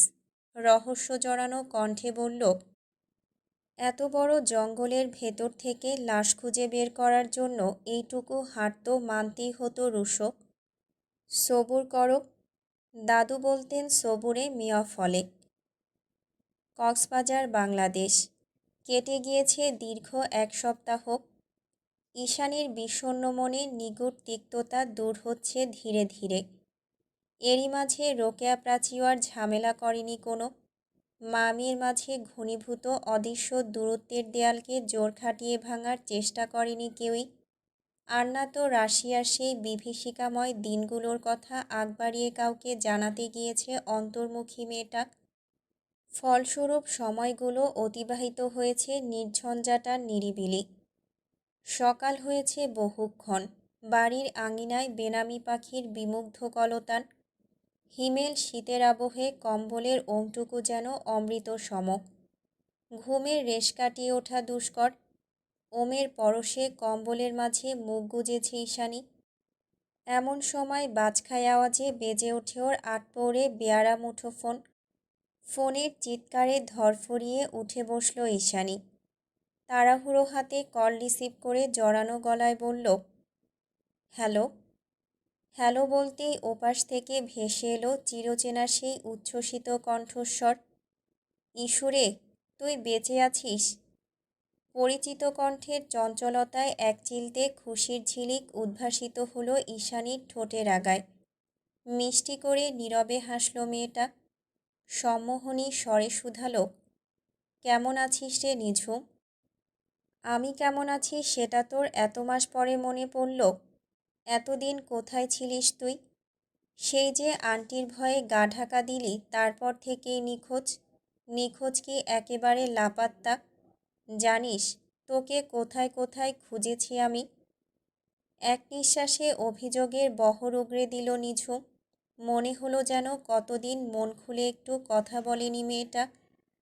নিঝুমের এত এত অভিযোগের পাছে বাকরুদ্ধ ঈশানী। নতুন করে সেসব কলুষিত অধ্যায় সামনে টেনে আনতে চায় না ও। সহসা কথা ঘুরিয়ে শুধালো, হঠাৎ পুরনো নাম্বারে কল করলি যে? কি করে বুঝলি এই নাম্বার চালু আছে? অভিমানে গলা ধরে এলো নিঝুমের। কাঁদো কাঁদো স্বরে বলল, যখন একটু সময় পাই তখনই তোর সব নাম্বারগুলোতে ডায়াল করি। জানি ওপাশ থেকে বন্ধ সুর ভেসে আসবে, তাও করি। কোথায় হারিয়ে গিয়েছিলি বল না ইস্যু? ফিসলে হাসল ঈশানী। অনুভূতিহীন স্বরে বলল, সে অনেক কথা, সামনাসামনি বলবো একদিন। এখন বল তো, তোর কি খবর?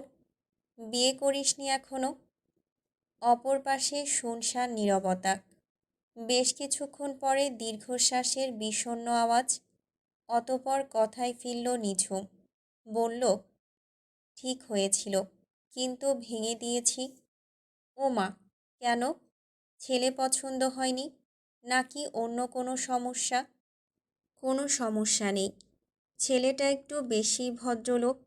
এত লাজুক ভদ্র কেয়ারিং গ্রিন ফ্ল্যাগ দিয়ে কি হবে? আমার এত ভদ্র ছেলে চাই না। ফিক করে হাসল ঈশানী। ঝুমঝুমিয়ে বলল, তাহলে তোর কেমন ছেলে চাই? ডেভিল লাভার। তার মধ্যে একটা ভিলেন ভিলেন ভাব থাকবে। Overall I want force marriage. ওই যে ইংলিশ নোবেলগুলোতে হয় না, ঠিক ওরকম। মুহূর্তেই ঠোঁটের হাসি উবে গেল ঈশানীর। চোখে মুখে ভর করল প্রগাঢ় তমসা। পেলব ঠোঁটজোড়া শুকিয়ে কাট।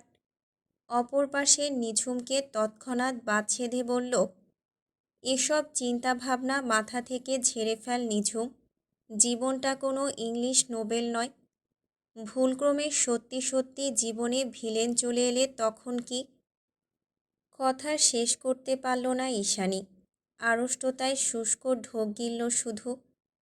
ঈশানীকে হঠাৎ থেমে যেতে দেখে ওপাশ থেকে উৎসুক হয়ে নিঝুম বলল, এসব কথা তুই আমাকে বলছিস শিশু? তুই?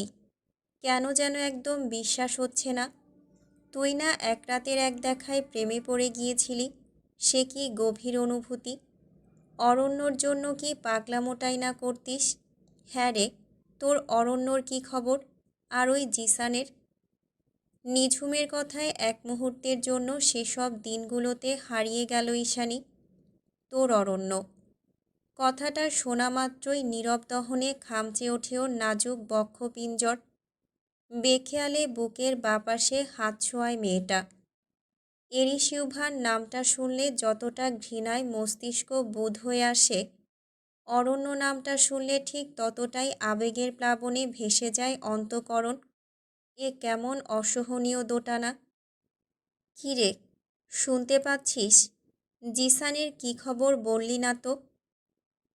কয়েক মুহূর্ত চোখ বুজে নিজেকে খানিকটা শান্ত করল ইস্যু। যেই অরণ্য সেই এরিস, দুজনই ওই নিষিদ্ধ দুনিয়ার নরপিশাচ। তপ্তশ্বাস ছেড়ে মনকে বোঝানোর বৃথা চেষ্টা চালালো কিয়ৎক্ষণ। পর মুহূর্তে নিঝুমের ডাকে সম্বিত ফিরে পেল ঈশানী। বলল, জিসানের কথা বলছিস?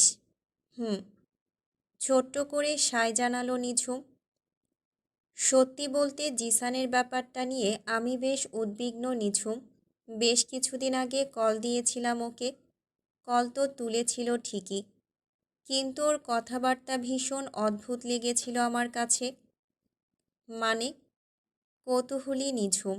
আপন মনে কয়েক সেকেন্ড ভেবেচিন্তে ফের বলতে আরম্ভ করে ঈশানী, সত্যি বলছি, জিসানকে আমি এত ঠান্ডা আচরণ করতে কখনো দেখিনি। কোথাও একটা মনে হচ্ছিল এটা আসলে জিসান নয়, অন্য কেউ। কিন্তু কণ্ঠস্বরের তো কোনো তফাৎ ছিল না।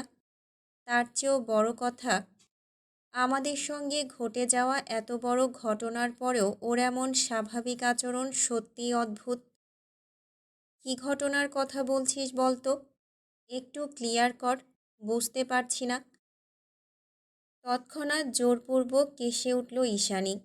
কিঞ্চিত গলা খাকারি দিয়ে কথা অন্যদিকে ঘুরিয়ে বলল, আচ্ছা, জিসান কি এখনও জয় আন্টির ওখানে পার্ট টাইম করে? ভবঘুরে আওয়াজে উত্তর পেশ করল নিঝুম, কই, না তো। কিন্তু হ্যাঁ, তুই চাইলে চাকরিটা আবার কন্টিনিউ করতে পারিস। আমি যতদূর জানি জয় আন্টি এখনও কোনো লোক নেয়নি। ভ্যাকান্সি খালি পড়ে আছে। দীর্ঘশ্বাস ছেড়ে না জানালো ঈশানী। বলল, আমার আর একা একা অত বড় শহরে থাকার সাহস নেই নিঝুম। আমি বাড়িতেই ভালো আছি। কিন্তু তোর পরিবার তো। বাক্য শেষ করার ফুরসত দিল না ঈশানী। আহত স্বরে বলল, জানি ওরা আমায় ভালোবাসে না, বিশ্বাসও করে না। মুখে প্রকাশ না করলেও ওরা ভাবে এই বুঝি ওদের মাথার ছাদটুকু কেড়ে নিয়ে যাই আমি। কারণ বাড়িটা দাদু আমার নামে করে দিয়ে গিয়েছেন। কিন্তু বিশ্বাস কর, এমনটা আমার কল্পনাতেও আসে না। ওরা তো আমার পরিবার। ওদের বাদ দিয়ে কোথায় যাব আমি? আমি ঈশানী আরও কিছু বলবে তার আগেই দরজা ঠেলে হুড়মুড়িয়ে কক্ষে প্রবেশ করেন রোকেয়া। মেয়েকে জহরি চোখে পরখ করে চটজলদি প্রশ্ন ছুড়েন তিনি। কার সঙ্গে কথা বলছিস তখন থেকে? কথার লাগাম টেনে একপল মায়ের পানে ঘুরে চাইল ঈশানী। জানালো, নিঝুমের সঙ্গে। কথা বাড়ালেন না রোকেয়া প্রাচী। বিনা বাক্যে রুম ত্যাগ করে চলে গেলেন দেবরার কক্ষে। খোলা জানালার পাশেই বেতের মোড়া পেতে রোদ পোহাচ্ছিলেন দেবরা। বার্ধক্যে নুয়ে এসেছে তার সরল পৃষ্ঠদেশ। ফর্সা কুচকানো চামড়ার ভাঁজে ভাঁজে ছোপ ছোপ সৌন্দর্যের দ্যুতি। শরীরে উলের চাদর পেঁচিয়ে পাঞ্চি বুঝছিলেন বৃদ্ধা। এহেন সময় আগমন ঘটে রোকেয়ার। তার চেহারায় উদ্বিগ্নতার ছাপ। মেয়েকে চিন্তিত দেখে ভ্রু কুচকালেন দেবরা। ভঙ্গুর গলায় শুধালেন, কি ওইদ্যে, কি হয়েছে? নিঃশব্দে খাটের উপর গিয়ে বসলেন রোকেয়া। তপ্তশ্বাস ছেড়ে বললেন, মেয়েটাকে সন্দেহ হচ্ছে। এতদিন কোথায় ছিল, কোথা থেকে ফিরেছে কিছুই তো বলাতেই পারলাম না। উল্টো ঘর আটকে বসে থাকে সব সময়। কার সাথে যেন কথা বলে ফুসফুস করে। জিজ্ঞেস করলাম, বলল নিঝুম। বিয়া দিয়া ফেলা। বুড়ির কাছে সব সমস্যার একটাই সমাধান। আজকাল উষার ব্যাপারেও একই বুলি আওড়ান তিনি। অন্য সময় হলে হয়তো এই কথায় বিরক্ত বোধ করত রোকেয়া, কিন্তু এই মুহূর্তে মায়ের কথাটা বড্ড ভাবালো তাকে। লায়েক মেয়েকে বিয়ে দিয়ে দেওয়াই উত্তম। তাছাড়া এ যাবৎ ঝামেলা অঘটন তো আর কম হলো না। ঈশানীকে বিয়ে দিতে পারলে সব দিক দিয়েই ঝামেলার অবসান। কিন্তু পাত্র? আচানক বলে ওঠেন রোকেয়া। মেয়ের কথার পাছে নিঃশব্দে হাসলেন দেবরা। ভাঙা গলায় রসিয়ে রসিয়ে বললেন, উন বুদ্ধি হাডায় এনে হামকরণ ফরিব, নাতি জামাই খুজন ফরিব, এককানা বড়লোক সাই এনে, যাতে নাতির লগে আড়ারেও সাইত ফারে। বুদ্ধি খাটিয়ে কাজ করতে হয়, বুঝলি? নাতি জামাই খুঁজতে হবে বড়লোক দেখে, যাতে নাতনির পাশাপাশি সারা জীবন আমাদেরও খেয়াল রাখতে পারে। উচ্ছ্বাসের জোয়ারে চিকচিক করে উঠল রোকেয়া প্রাচীর সাবলীল দুই নয়ন। তিনি চকিতে চোখ ঘোরালেন মায়ের পানে। ঠোঁটের আগায় বিশ্বজয়ের হাসি ঝুলিয়ে বললেন, তোমার তো ভারী বুদ্ধিমা, কিন্তু এমন সুপাত্র কোথায় পাবো বলো তো? তোর বদ্দারে হসাই বাল্লাই। এনে আর নাতিন তো হম সুন্দরী নওয়া, দুও নীল চোখ, ইবাত হুনো অসুবিধা নাই। তোর ভাইজান কেবল খোঁজ করতে। তাছাড়া আমার নাতনি তো আর কম সুন্দরী না। একটু নীল চোখ, কোনো অসুবিধা হবে না। মায়ের কথায় হ্যাঁসূচক মাথা নাড়ালেন রোকেয়া। বললেন, ঠিকই বলেছ মা, মেয়েটাকে এবার বিয়ে দিতেই হবে। ওর বিয়েটা হলে আমাদেরও দুঃখের অবসান। ভোরবেলা তৈরি হয়ে ঘর থেকে বেরিয়েছে ঈশানী। পরনে হাফ সিল চুড়িদার, গলায় কাতানের ওড়না, কাঁধে মাঝারি সাইজের টোট ব্যাগ। সর্বোপরি দেখেই বোঝা যাচ্ছে কোথাও একটা যাচ্ছে সে। বেশ তোড়জোড় করে নেমেছে সিঁড়ি ভেঙে।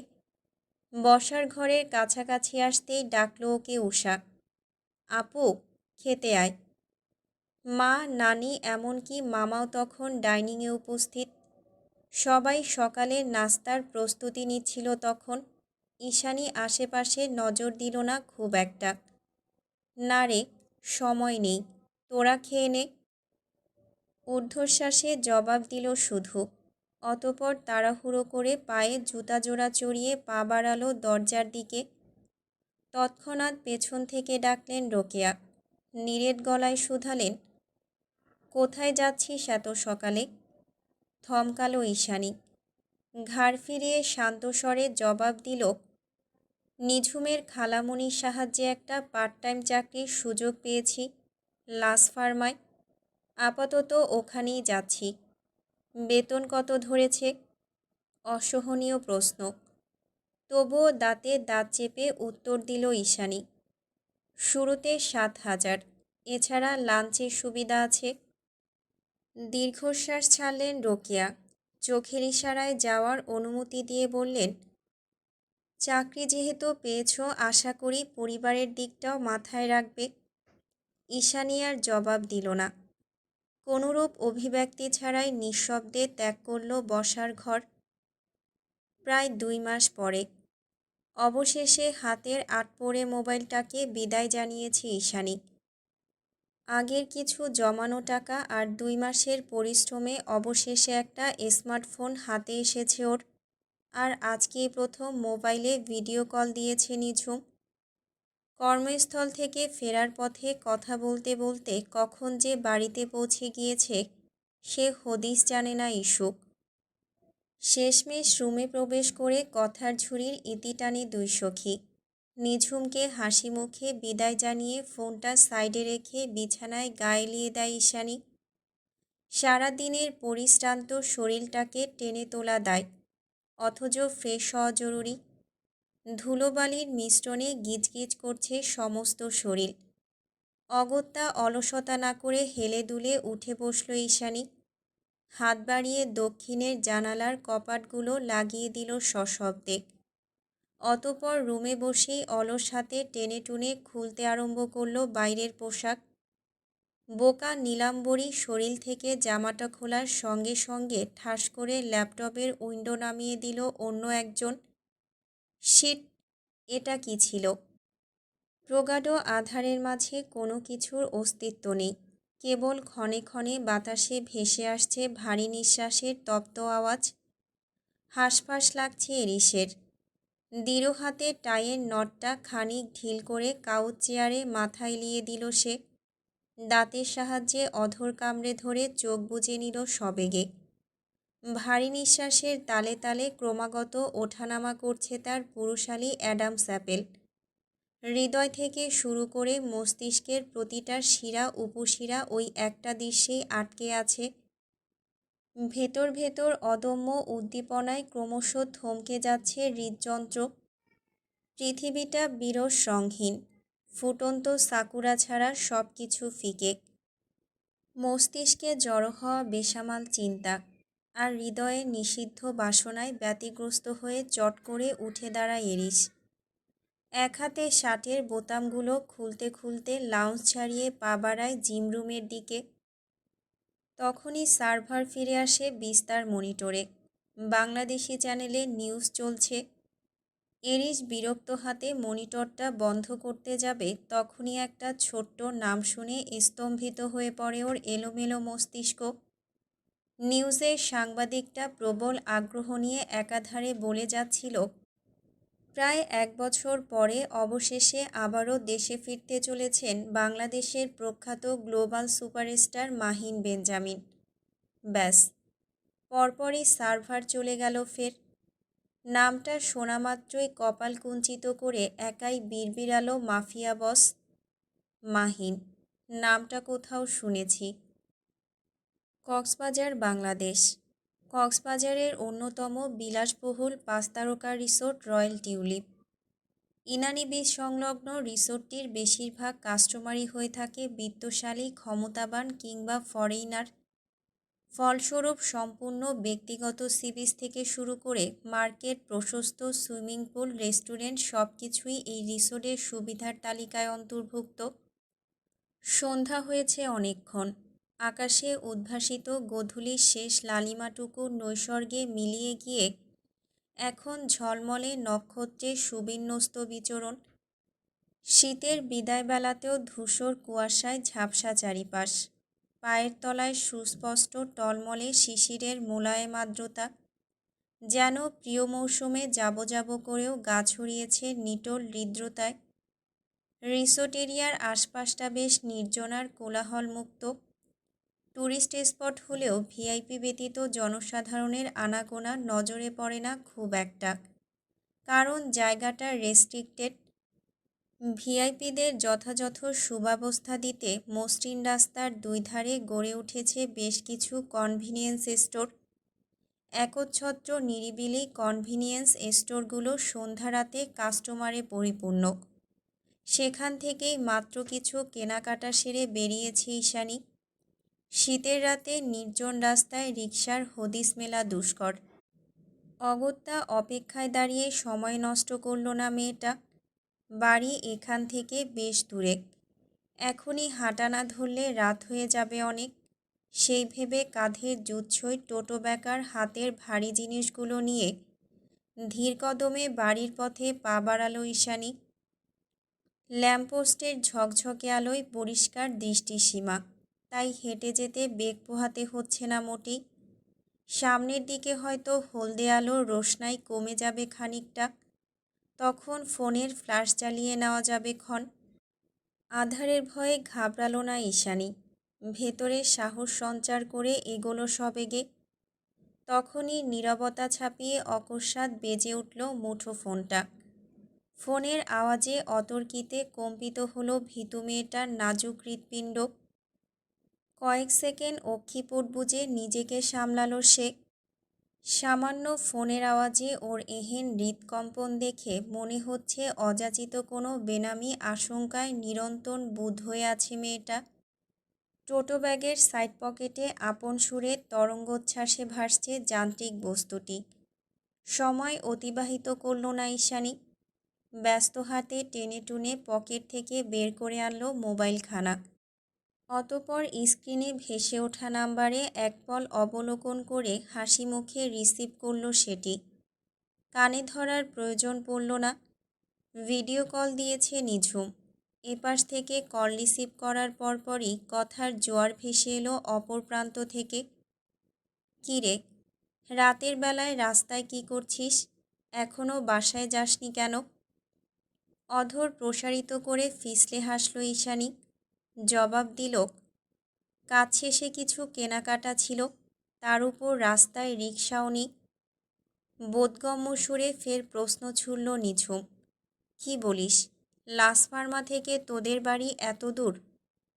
মেয়েটার ভব ঘুরে স্বভাব গেল না। দীর্ঘশ্বাস ছেড়ে ঈশানী বলল, গত সপ্তাহে যে বললাম লাসফার্মার চাকরিটা আরও 2 মাস আগে ছেড়েছি, সেটা ভুলে গেলি? নিজের মাথায় চাটি মারে নিঝুম। ভোলাভুলি স্বভাব ওর বহুদিনের।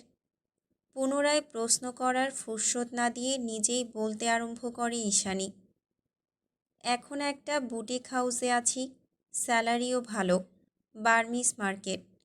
বাড়ি থেকে অনেকটা দূরে, তবে প্রাইভেট এরিয়া হওয়াতে ঝামেলা মুক্ত। নির্লিপ্তে মাথা দোলালো নিঝুম। মুখ দেখেই বোঝা যাচ্ছে ওর মনটা খুব বেশি ভালো নেই। ফলশ্রুতিতে আগ বাড়িয়ে শুধালো ঈশানী, তোকে আজ এত আনমনা লাগছে কেন বলতো? কিছু হয়েছে? স্টাডি টেবিলের এক কোণে স্থবির দাঁড়িয়ে থাকা টেবিল ল্যাম্পের সুইচটাকে অন অফ করতে করতে বিষণ্ণ স্বরে বিড়বিড়ালো নিঝুম, আমি একজনকে খুঁজছি রে ইস্যু, কিন্তু পাচ্ছি না। তাকে খুঁজে পাবার প্রয়াসে কতগুলো বিকেল সিআরবিতে বসে রইলাম। বিনা ফুরসতে কাটিয়ে দিলাম ঘন্টার পর ঘন্টা, কিন্তু তার আর দেখাই পেলাম না। তুই ঠিক কার কথা বলছিস বলতো? ভাবনার সুতো ছিঁড়ে যায় নিঝুমের। চকিতে মোবাইল স্ক্রিনে চোখ বুলিয়ে না সূচক মাথা নাড়ায় নীরবে। কথা ঘোরানোর পায়তারা করে বলে, তোর হাতে ওগুলো কী বলতো? দেখে তো মনে হচ্ছে বেশ ভারী। সম্মতি জানালো ঈশানী। তপ্তশ্বাস ছেড়ে বলল, এগুলো সিকিউরিটি ক্যামেরা, বাড়িতে গিয়ে রুমে লাগাবো, 2-1টা নিজের সাথেও রাখবো। ঈশানীর কথায় ভ্রু কুঁচকে গেল নিঝুমের। সবটুকু মনোযোগ স্থির হলো মোবাইল স্ক্রিনে। চটজলদি কৌতূহলী স্বরে বলে উঠল, সিকিউরিটি ক্যামেরা মানে? হুট করে গোয়েন্দাগিরি শুরু করলি নাকি ইস্যু? বাক্য শেষে অট্টহাসিতে ফেটে পড়ল নিঝুম। মুহূর্তেই ভ্যানিশ হলো হৃদয়ের উৎপীড়ন। কিন্তু ঈশানী বিমূর্ততার ফ্যাকাশে মুখাব্যয়। আমার কেন যেন মনে হচ্ছে কেউ আমাকে সারাক্ষণ স্টক করে নিঝুম, শুধু রাস্তাঘাট কিংবা মোবাইল ফোনে নয়, এমনকি বাড়িতেও। ঈশানীর কথায় স্তব্ধ হয়ে গেল নিঝুম। মুহূর্তেই উবে গেল খিলখিল হাসির ঝঙ্কার। মলিনতা গ্রাস করল সমগ্র মুখমণ্ডল। তৎক্ষণাৎ আশ্চর্য কণ্ঠে বলে উঠল, মানে? এপাশ থেকে গভীর দীর্ঘশ্বাস বেরিয়ে এলো ঈশানীর নিগুড় চিত্ত চিরে। চিন্তিত স্বরে বলল, জানি না। গত 2 মাস ধরে আমাকে কেন্দ্র করে আশেপাশে ঘটে যাওয়া ঘটনাগুলো প্রচণ্ড উদ্বেগ দিচ্ছে মস্তিষ্কে, যেন সব কিছুই একই সূত্রে গাঁথা। তার উপর ওই রেস্ট্রিক্টেড নাম্বারটা। কি হয়েছে গত 2 মাসে? কথা বলতে বলতে কখন যে ইনানি সড়ক ছাড়িয়ে মহল্লার সরু গলিতে পা বাড়িয়েছে খেয়াল নেই ইস্যুর। এই রাস্তায় ল্যাম্পপোস্টগুলো নষ্ট হয়ে পড়ে আছে, আলোর দিশা নেই। সহসা ফ্ল্যাশ চালিয়ে হাঁটতে হাঁটতে ফের নিঝুমের কথায় মনোযোগ স্থির করে ঈশানী। নানান জটিলতায় একাগ্র প্রশ্নবিদ্ধ মেয়েটা কথার মাঝেই ধীরে ধীরে ডুবে যায় ভাবনার অতলে। লাস ফার্মায় যুক্ত হওয়ার পর বেশ কয়েকদিন ভালোই গিয়েছিল। ঈশানী যতটা অনুমান করেছিল ততটাও কঠিন ছিল না কাজটা। ম্যানেজার থেকে শুরু করে অন্যান্য স্টাফরাও ছিল বেশ বন্ধুসুলভ আর দায়িত্বশীল। অন্তর্মুখী স্বভাবের ঈশানী তখনও সহজ হয়ে উঠতে পারেনি সকলের সঙ্গে, তবে কাজটাকে আঁকড়ে ধরেছিল নিজের সবটুকু পরিশ্রম দিয়ে। কিন্তু চাকরির প্রায় সপ্তাহখানিকের মাথায় এক অনাকাঙ্ক্ষিত সত্যের সম্মুখীন হতে হয় ইস্যুকে। লাঞ্চ টাইম চলছিল তখন। যে যার মতো খাওয়া দাওয়ায় ব্যস্ত সবাই। সকলের সাথে সেভাবে বোঝাপড়া হয়ে ওঠেনি বলে স্টোরের এক কোণে বসে নিরিবিলি মধ্যাহ্নভোজ সারছিল ঈশানী। ঠিক এমন সময় ভারী ভারী ওষুধ ভর্তি স্কয়ার বক্স আর কার্ডবোর্ডের আড়াল থেকে ভেসে আসে ক্ষীণ কন্দনের আওয়াজ।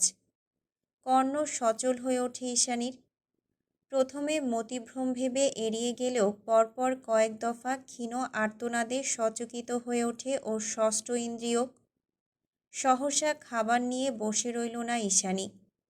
তাড়াহুড়ো করে উঠে সরু কদমে এগিয়ে গেল জিনিসপত্র ভর্তি অন্ধকার স্টোররুমের অভিমুখে। কয়েক দফা কার্ডবোর্ডের আঁকাবাঁকা স্তূপ পেরিয়ে অনাকাঙ্ক্ষিত এক দৃশ্যপটের সাক্ষী হয়ে থমকালো ইস্যু। দেখল ওর থেকে কয়েক হাত দূরে সকলের দৃষ্টির আড়ালে ভালো মানুষ সেজে থাকা শপের ম্যানেজারের পশুসুলভ আচরণ। সেই তখন থেকে বিশ্রীভাবে গালিগালাজ করছে একটা ফিমেল স্টাফকে। শাসানোর নাম করে বারবার দৃঢ় হাতে স্পর্শ করছে মেয়েটার নাজুক শরীরের বিভিন্ন স্থান। কাজের দোহাই দিয়ে আজে বাজে কথা বলার পাশাপাশি চোখের লোলুপ দৃষ্টি দিয়ে যেন গিলে খাচ্ছে মেয়েটাকে। নাম মুনিয়া। বয়সে ঈশানীর থেকে ছোটই হবে। অহেতুক নোংরা হাতের স্পর্শে ক্রমাগত কুঁকড়ে যাচ্ছে মেয়েটা। নিঃশব্দে কাচুমাচু হয়ে দাঁড়িয়ে অশ্রুজল বিসর্জন দিচ্ছে অবিরত। Sweet demon. দাঁতে দাঁত পিষে বিড়বিড়ালো ঈশানী। চোখের সামনে এহেন দৃশ্য অবলোকন করে মুহূর্তেই ক্রোধান্বিত হয়ে ওঠে ওর ভেতরের আগ্রাসী সত্তা। ফলস্বরূপ জোর পদধ্বনিতে এগিয়ে গিয়ে এক ঝটকায় মুনিয়ার শরীর থেকে লোকটার হাত সরিয়ে দিল। রক্তিম চেহারার নীলাম্বরীর আচানক কাণ্ডে হতচকিত হলো লোকটা। তড়িৎ বেগে ঘাড় ঘুরিয়ে ধমকে উঠল ঈশানীকে, সাহস তো কম নয় তোমার, আমার কাজে বাধা দিচ্ছ? মেয়েদের ফিজিক্যালি অ্যাবিউজ করাটা বুঝি আপনার কাজ? জ্বলন্ত নীল চোখে দাউ দাউ করছে ক্ষুব্ধতা। মুখশ্রী জুড়ে অকৃত্রিম লাবণ্যতার দ্যুতি। চেহারায় ভয়ের লেশমাত্র নেই। ঈশানীর এমন গায়ে পড়া প্রতিবাদ দেখে খেকিয়ে উঠল লোকটা। কণ্ঠে একরাশ বিরক্তি ধরে রেখে বলল, ভুল করেছে তাই শোধরানোর জন্য শাসন করছি। বেশি ফটর ফটর না করে যাও তো কাজে। নির্দ্বিধায় মুনিয়ার হাত চেপে ধরে ঈশানী কঠোর স্বরে বলল, আমি তো যাবই, সাথে মুনিয়াও যাবে। তৎক্ষণাৎ মুনিয়ার অন্য হাতের কবজিটা শক্ত করে টেনে ধরে ম্যানেজার। ঈশানীর চোখের কাঠিন্যতা পরখ করে অত্যন্ত রুড স্বরে বলে, আমার অনুমতি ছাড়া এক পাও এগোবে না মুনিয়া। চাকরি হারানোর ভয় থাকলে এক্ষুনি কাজে যাও। দেখে কি মনে হয় ভয় পাচ্ছি আদৌ? এক বলে ছক্কা হাঁকাল ঈশানী। লোকটার লোলুপ দৃষ্টিপানে আঙুলের ইশারা করে বিদ্রুপাত্মক স্বরে বলল, আপনার এই নোংরা চেহারাটা সবার সামনে আসা উচিত। কথা শেষ করে মুনিয়াকে আশ্বস্ত করল ঈশানী। পৃষ্ঠদেশে সম্মোহনী হাত বুলিয়ে বলল, মুনিয়া চলো। এগোলো না মুনিয়া। উল্টো কুণ্ঠিত দৃষ্টি ফেলে আড়ষ্ট হয়ে চেয়ে রইল ম্যানেজারের পানে। কি হলো, তুমি কি ভয় পাচ্ছ? এবারও ঈশানীর কথায় কোনোরূপ প্রত্যুত্তর করল না মেয়েটা। বিনা বাক্যে মাথা নত করে রাখল চুপচাপ।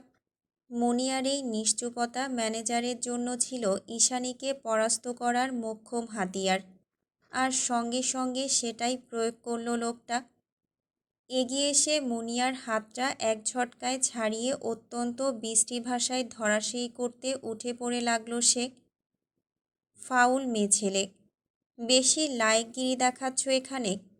আমার স্টাফদের আমারই পেছনে লাগিয়ে প্রতিবাদ শেখানো হচ্ছে। এমনভাবে সর্বনাশ করে ভাইরাল করব না যে সারা জীবনের মতো প্রতিবাদ করার শখ ঘুচে যাবে। তার মানে মুনিয়াকেও এই একই ভয় দেখিয়েছেন? দুই হাত মুষ্টিবদ্ধ করে শক্ত কণ্ঠে বলে ওঠে ঈশানী। ওর জুৎসই কথায় হিতাহিত জ্ঞানশূন্য হয়ে পড়ে লোকটা। মেজাজের খেই হারিয়ে আক্রমণাত্মক স্বভাবের বহিঃপ্রকাশ ঘটে তৎক্ষণাৎ। ঈশানী কিছু বুঝে ওঠার আগেই শক্ত থাবায় ওর চুল টেনে ধরে লোকটা। রেশমের মতো মোলায়েম চুলগুলো খামচে ধরে রাগে গজরাতে গজরাতে বলে ওঠে, বড্ড বেশি কথা বলিস মাগি, তোরও ভিডিও করব এবার। একা এতটা দুঃসাহস দেখানোর অনুশোচনায় ভেতর ভেতর শিউরে ওঠে ঈশানী। রাশিয়াতে কাটিয়ে আসা ওই নৃশংস কালো দিনগুলো মুহূর্তেই হানা দেয় মস্তিষ্কে। মনের শঙ্কায় আড়ষ্ট হয়ে গতি হারায় আত্মবিশ্বাস। ভেতর ভেতর যাই হয়ে যাক না কেন দমে যায় না সে। হাতের কাছে কুড়িয়ে পাওয়া কার্ডবোর্ড দিয়ে আচমকা আঘাত করে বসে লোকটার মুখ বরাবর।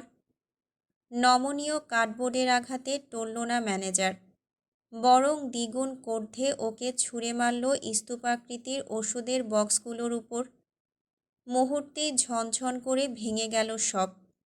কাচের শিশিগুলোর ধারালো আঘাতে পিঠ থেকে শুরু করে হাতের তালু অবধি ছিঁড়ে এফোর এফোর হয়ে গেল।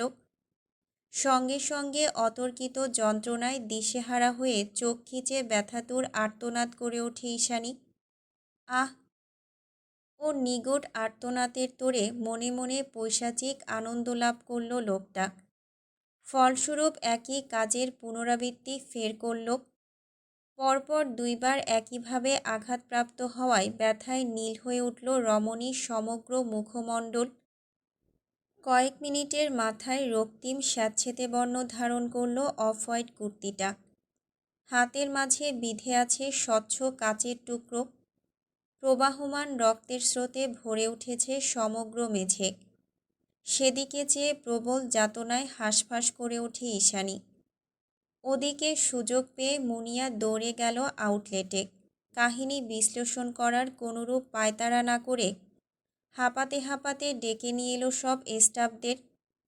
হতচকিত মুনিয়াকে দেখে স্টাফদের পাশাপাশি কয়েকজন কাস্টমারও উদ্ভ্রান্ত হয়ে ছুটে গেল ভেতরে। তাদের মধ্যে অনেকেই ছিল, অনেকেই। সেদিনের মতো ঘটনার ইতি এখানেই ঘটে। কথার এই পর্যায়ে রাগে রণচণ্ডী ধারণ করে নিঝুম। ফুটন্ত তেলের মতো চিরবিরিয়ে উঠে বলে, কি বলিস, পুলিশ আসেনি? কোমরে দড়ি বেঁধে চোরের মতো পেটানো উচিত ছিল শালাকে। আমি হলে ওর পুরো গোষ্ঠীকে জেলের ভাত খাইয়ে ছাড়তাম। দীর্ঘশ্বাস ছাড়ে ঈশানী, শীতল কণ্ঠে জবাব দেয়, পুলিশ এসেছিল, তবে সেদিন নয়, তার পরের দিন ম্যানেজারের লাশ নিতে। কি? হকচকালো নিঝুম। তড়িঘড়ি করে টেবিলের উপর থেকে পানির গ্লাস নিয়ে এক নিঃশ্বাসে শেষ করল পুরোটা। পরক্ষণেই কৌতূহলী স্বরে শুধালো, কিভাবে হলো এটা? কে মারল ম্যানেজারকে? জানি না, এটাই সবচেয়ে বড় মিস্ট্রি। কথায় কথায় আবারও 2 মাস আগের অতীতে ফিরে গেল ঈশানী। সেদিন ক্লিনিক থেকে প্রাথমিক চিকিৎসা শেষে স্টাফদের সাহায্যে বাড়ি পৌঁছায় ঈশানী। মনে মনে সিদ্ধান্ত নেয় লাস ফার্মাতে আর চাকরি করবে না ও, যার দরুন 7 কর্মদিবসের পারিশ্রমিক আর নিজের জিনিসপত্রগুলো ফিরিয়ে আনার প্রয়াসে পরের দিন অসুস্থ শরীর নিয়ে আবারও শপে উপস্থিত হয় ঈশানী। তবে সেখানে গিয়ে যে আকস্মিক মর্মান্তিক ঘটনার মুখোমুখি হয় তা এই জীবনে ভুলতে পারবে না ও। চোখের সামনে দুলে ওঠে পুরো দুনিয়া। হতবিহ্বল চিত্তে আহম্মকের মতো হাঁ করে চেয়ে থাকে এক রাতের ব্যবধানে ধ্বংসস্তূপে পরিণত হওয়া লাস ফার্মার দিকে তাকিয়ে। আশেপাশের সব দোকান ঠিকঠাক আছে, শুধু লাস ফার্মা উধাও। দেখে মনে হচ্ছে ভারী বস্তু তোলার যন্ত্রের সাহায্যে কেউ গড়িয়ে দিয়েছে সবটাকে।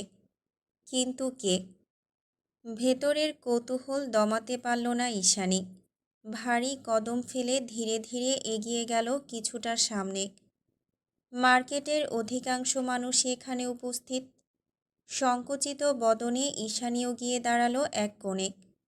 তখনই কর্ণগোচর হলো কোনো এক অজ্ঞাত মেয়ে মানুষের হৃদয় বিদারক হাহাকার।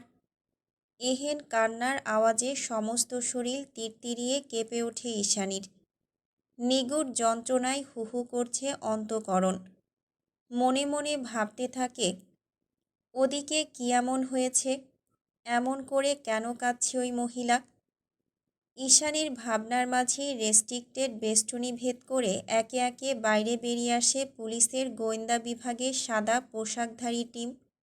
শুধু তারাই নয়, সঙ্গে ছিল সাদা কাপড়ে আচ্ছাদিত একটা লাশের কফিন। কিছুটা ভীতিগ্রস্ত হয়ে ঈশানী এগিয়ে গেল লাশটার সম্মুখে। 7-5 না ভেবে এক হাতে টেনে সরালো কাপড়টাকে। কাপড় সরানোর সঙ্গে সঙ্গে বিদঘুটে এক নৃশংস চেহারা দৃষ্টিগত হতেই অন্তরাত্মা ধরফর করে ওঠে ওর। মাত্রাতিরিক্ত আতঙ্কে বিভীষিকার ন্যায় খামচে ওঠে ওর দুর্বল চিত্ত। কয়েক মুহূর্ত, মাত্র কয়েক মুহূর্তের মাঝে গড়গড় করে বমি করে চারিদিক ভাসিয়ে দিল ঈশানী। ওর এহেন কাণ্ডে তাড়াহুড়ো করে লাশ গাড়িতে তুলল পুলিশ। আশপাশ থেকে মানুষজন বলাবলি করছিল, বমি করবে না? কি হাল করেছে লাশটার দেখেছ? মানুষের আকৃতিটুকু অবশিষ্ট নেই আর। পুলিশ বলল, মৃত্যুর পরেও ওষুধের ভাঙা শিশি দিয়ে ইচ্ছে মতো কেটে ছিঁড়ে একাকার করা হয়েছে শরীরটাকে। চামড়া তো নেই, তার উপর চোখ, দাঁত, কান, এমনকি নাড়িভুড়ির অস্তিত্ব পর্যন্ত নেই। সব কিছু টুকরো টুকরো করে ফেলেছে। তার চেয়েও বড় কথা, এত এত মরণাস্ত্র বাদ দিয়ে শুধুমাত্র ওষুধের শিশির সাহায্যে এমনভাবে হত্যাকাণ্ডের পেছনে কারণটা কি? ঠিক কোন ধরনের শত্রুতা হলে ওষুধের শিশি দিয়ে এভাবে মানুষের অঙ্গপ্রত্যঙ্গ কাটতে পারে অন্য একজন মানুষ? এমন নৃশংস খুনের বর্ণনা শুনে আতঙ্কিত সকলে। চোখে মুখে ভীষণ উদ্বিগ্নতার ছাপ। আপাতত সকলের দৃষ্টি পুলিশের বিবৃতির পানে নিবদ্ধ। ঠিক এমন সময় অযাচিত সেই ক্রন্দনরত মহিলার আওয়াজ ভেসে এলো ফের। এই মেয়েটার সঙ্গেই গতকাল ঝামেলা হয়েছিল আমার স্বামীর, আর আজ তার এমন নৃশংস মৃত্যু। শব্দ সোর। ওই মেরেছে আমার স্বামীকে। ও কোনো সাধারণ মেয়ে নয়, ও একটা সাইকো, খুনি। খুনিও। বিস্মিত হলো সকলে। জনসাধারণের সবটুকু মনোযোগ মুহূর্তেই স্থির হলো ঈশানীর পানে। সবার সন্দিহান চাহনিতে শঙ্কিত হয়ে কুণ্ঠায় মিয়ে গেল ভীত মেয়েটা। শুষ্ক একটা ঢোক গিলে অপরাধীর ন্যায় নুয়ে ফেলল আপন মাথা। ম্যানেজারের স্ত্রী আগ্রাসী হয়ে আরও কিছু বলতে যাবে, তার আগেই কঠোর আওয়াজে মহিলাকে থামিয়ে দিল মুনিয়া।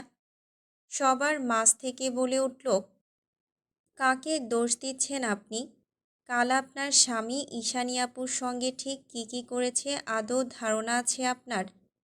মেয়েটা না থাকলে মান সম্মান হারানোর লাঞ্ছনায় কাল হয়তো আত্মহত্যা করে জীবন খোয়াতে হতো আমায়। আর আপনি বলছেন আপনার স্বামীর সঙ্গে ঈশানী আপুর ঝামেলা ছিল। শুনুন, কাল আপনার স্বামী, না, শুধু কাল নয়, গত একটা বছর ধরে আপনার স্বামী ফিমেল স্টাফদের সাথে যা যা করেছে তাতে মৃত্যুর মতোই কঠোর শাস্তি হওয়া উচিত ছিল তার। কিন্তু আফসোস, আইনের হাতে শাস্তি ভোগ করার আগেই পটল তুলেছে সে। তাই ভুক্তভোগীদের দোষারোপ করা বন্ধ করুন, নয়তো কেঁচো খুঁড়তে কেউটে বেরিয়ে আসবে। আর কি যেন বললেন? ঈশানী আপু আপনার স্বামীকে মেরেছে, তাই তো? যদি তেমন কিছুই হতো তাহলে সারারাত হত্যাযজ্ঞ চালিয়ে সকাল সকাল নিশ্চয়ই চেহারা দেখাতে আবার শপে আসতো না সে। তাছাড়া গতকাল আপনার স্বামী যেভাবে একের পর এক আঘাত করেছে, তারপরেও এত শক্তি কোথায় বলুন? মুনিয়ার সঙ্গে একে একে সায় জানালো সকলে। দমে গেল ম্যানেজারের স্ত্রী। তর্ক থামিয়ে ফের শুরু করে দিল স্বামীর নাম করে অজস্র বিলাপ। সকলের মতামত আর বক্তব্য শুনে অনুসন্ধানের অজুহাত দিয়ে সেদিনের মতো চলে গেল গোয়েন্দা পুলিশ। অসহনীয় দুশ্চিন্তার ভয়াবহ স্মৃতিকে পাছে ফেলে অবশেষে বাড়ি ফিরল ঈশানী। তবে শেষ আশ্রয়স্থলে ফিরেও শান্তি মিলল না ওর। সদর দরজা ডিঙিয়ে বসার ঘরে পা রাখতে না রাখতেই নজরে এলো পরিবারের সচকিত আলোচনা। মামা আর মা কোনো একটা ছবি নিয়ে নিগুড় আলোচনায় মত্ত। তাদের বিস্তৃত সংলাপ শুনে মনে হলো কারো বিয়ের আলোচনা চলছে। ঈশানীর ইচ্ছে হলো না সেদিকে কান দিতে। সহসা এলোমেলো পা ফেলে এগুতে লাগলো সিঁড়ির পানে। তবে ওঠার ফুসরত পেল না আর। তার আগেই পিছু ডাকলেন মামা। অপ্রস্তুত হলো ঈশানী। না চাইতো জোরপূর্বক হেসে এগিয়ে গেল বসার ঘরে। ঈশানী এগিয়ে এলে ওর মুখের সামনে একটা ছবি বাড়িয়ে দিল রোকেয়া প্রাচী। আবেগহীন স্বরে বলল, বিয়ের কথা চলছে, মেয়ে তাদের পছন্দ হয়েছে, খুব শীঘ্রই হয়তো দিন তারিখ ঠিক হবে। কার কথা বলছো মা? কৌতূহলী শোনালো ঈশানীর কণ্ঠস্বর। আহত শরীর নিয়ে দাঁড়িয়ে থাকা কষ্টকর, তবে কেন যেন মনে হচ্ছে খুব শীঘ্রই ওর হৃদয়টাও দুরূহ বেদনায় আহত হতে চলেছে। কার আবার? এই বাড়িতে বিবাহোপযুক্ত মেয়েকে? অবশ্যই তুই। ঈশানী যা সন্দেহ করেছিল তাই। মুহূর্তেই ভগ্ন হৃদয়টা বেদনার অভিলাষে গুড়িয়ে গেল যেন। মা! আহত স্বরে শব্দটা উচ্চারণ করে স্তম্ভিত পায়ে দাঁড়িয়ে রইল ইস্যু। যেন বাকশক্তি হামেশাই লোপ পেয়েছে ওর। রোকেয়া প্রাচীর ভাবাবেগ পরিবর্তিত হলো না তাতে। বরাবরের মতোই কঠোর তার অভিব্যক্তি। মা মেয়ের নীরব দ্বন্দ্ব লক্ষ্য করে উঠে দাঁড়ালেন মামা। ভাগ্নির মাথায় স্নেহের হাত বুলিয়ে শান্ত স্বরে বোঝালেন, মায়ের দিকটা বুঝবি না মা? তোর মা একা মানুষ, আর কত দিক সামলাবে বলতো? তুই আর উষা হলি ওর দায়িত্ব। দায়িত্বের অবহেলা কি চলে কখনো? তাছাড়া বাড়ির বড় মেয়ে হিসেবে পরিবারের প্রতি তোরও তো কিছু দায়িত্ব রয়েছে, তাই না? তাই বলছি বিয়েটা হলে সবার মঙ্গল হয়। রাজি হয়ে যা মা। মামুর অনুরোধটা রাখ এবার। বাকরুদ্ধ ঈশানী। পেলব কপল বেয়ে অহর্নিশ গড়িয়ে পড়ছে অভিমানী নোনা জল। মামার কথার যথাযথ উত্তর খুঁজে না পেয়ে মেয়েটা অসহায়ের মতো জড়ানো গলায় বলে উঠল, আমাকে কি দুই দণ্ড শান্তিতে থাকতে দেওয়া যায় না মামু? একদম একাকী নিজের মতো। এটা কি খুব বেশি চাওয়া? দীর্ঘশ্বাস ছাড়লেন মামা। রোকেয়া রেগেমেগে অস্থির হলো, ব্যতিগ্রস্ত হলেন না তিনি। দ্বিগুণ ধৈর্য নিয়ে মেয়েটাকে আদরের স্বরে বোঝালেন, তোকে তো আর আমরা পানিতে ছুঁড়ে ফেলছি না মা, বরং একটা সুন্দর সাজানো জীবনের দিকে ঠেলে দিচ্ছি। ছেলেটা বেশ ভালো, পয়সা কড়ির অভাব নেই। কক্সবাজারে বেশ কয়েকটা মোটেল রয়েছে। বয়স তোর চেয়ে খানিকটা বেশি, তবে দেখতে সুদর্শন। খানদানি পরিবার। বিয়েটা হলে তোকে সহ তোদের পুরো পরিবারকে সারা জীবন পায়ের উপর পা তুলে খাওয়ানোর সামর্থ্য আছে। ওদের সঙ্গে আত্মীয়তা আমাদের ভাগ্যের ব্যাপার মা। এখন তুই রাজি হলেই সব ঠিকঠাক। মামার কথায় থমকালো ঈশানী। গভীর মনে ভাবল, এই তাহলে কাহিনী। ছেলে বড়লোক মানে এরা আমাকে বিয়ে দিয়েই ছাড়বে। বুক চিরে বেরিয়ে এলো আহত দীর্ঘশ্বাস। পর মুহূর্তেই ছোট্ট করে জানালো, আমার কিছু বলার নেই। কথা শেষ করে দাঁড়ালো না আর। থমথমে পায়ে প্রস্থান করল বসার ঘরে। ঈশ্বর যাওয়ার পানে চেয়ে ফের গলা উঁচিয়ে শুধালেন মামু। ধরে নিলাম হ্যাঁ। যেতে যেতে নৈশব্দে উপহাস করে হাসল ঈশানী।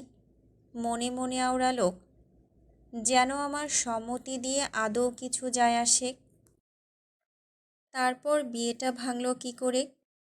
কথার এই পর্যায়ে এসে ঈশানীকে থামিয়ে দিয়ে সবেগে প্রশ্ন ছুড়ল নিঝুম।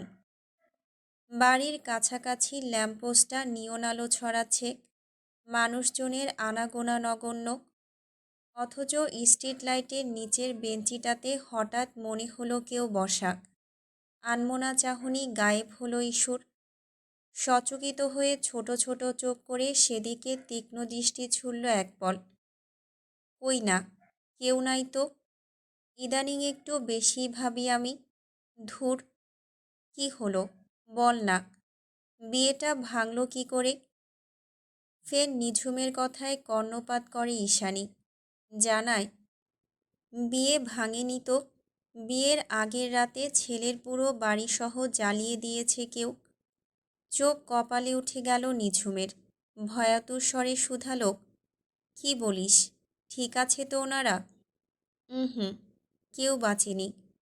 এক রাতের ব্যবধানে পুরো পরিবার জ্বলে পুড়ে ছাইয়ে রূপান্তরিত হয়েছে। কলিজার পানি শুকিয়ে কাঠ। এসব কি হচ্ছে বলতো? পুলিশ কিছু করতে পারছে না। হাত গুটিয়ে কেন বসে আছে তারা? জানি না। দুটো ঘটনাই পুলিশের নিকট অমীমাংসিত। এমনকি আমার কাছেও পুরোটাই মিষ্টি। তবে একটা জিনিস ভালোই হয়েছে, বুঝলি? অহরহ বিয়ের প্রস্তাব আসা বন্ধ হয়েছে একদম। সবাই মনে করে আমি অপয়া, সেই সঙ্গে আমার মাও। কথা শেষ করে ব্যথাতুর হাসল ইস্যু। কিয়ৎক্ষণ ভেবে নিঝুম শুধালো, রেস্ট্রিক্টেড কলের ব্যাপারে কিছু বলেছিলি? ফোনের নোটিফিকেশন অপশনে নজর বুলিয়ে জবাব দিল ঈশানী। আর বলিস না, প্রায় এরকম নাম্বার থেকে হুটহাট মেসেজ আসে। আমি বুঝতে পারি না নাম্বারগুলো এমন প্রাইভেট কেন। তারপর কী সব সিলি মেসেজ। ধর সন্ধ্যাবেলায় মেসেজ আসবে, গুড মর্নিং। ঈশানীর কথায় ফিক করে হেসে দিল নিঝুম। বলল, হবে হয়তো এলাকার কোনো বখাটের আজাইরা কাজ। এসব নিয়ে এত বেশি ভাবিস না তো। বেশি ডিস্টার্ব করলে সিম পাল্টে ফেলিস। নীরবে হ্যাঁসূচক মাথা দোলালো ঈশানী। চট করেই বলল, আজ শুধু আমার কথাই শুনে গেলি, তোর কথা তো কিছুই বললি না। উৎকণ্ঠায় ঝুমঝুম করে ওঠে নিঝুম। ভীষণ আগ্রহ নিয়ে বলে, দেখেছিস আমি কতটা বেখেয়ালি। যে কথাটা বলতে তোকে কল দিলাম এতক্ষণে সেটাই বলা হলো না। কি কথা, তাড়াতাড়ি বল। ঈশানীর কণ্ঠে উচ্ছ্বাসের জোয়ার। গড়িমসি না করে নিঝুম জানালো, খালামণির বাড়িতে বেড়াতে আসছি। খুব শীঘ্রই তোর সঙ্গে দেখা হবে। হাজারো দুশ্চিন্তার মাঝে এইটুকু শুনে খুশিতে দুলে উঠল ঈশানীর বিষণ্ণ মন। পুলকিত বদনে জড়তাহীন বেসামাল কণ্ঠে বলল, সত্যি বলছিস? তাড়াতাড়ি আয় নিঝুম, আমাদের মার্কেটে বড় করে বসন্ত উৎসবের আয়োজন চলছে। তুই এলে দুজনে একসঙ্গে শাড়ি পরে যাব।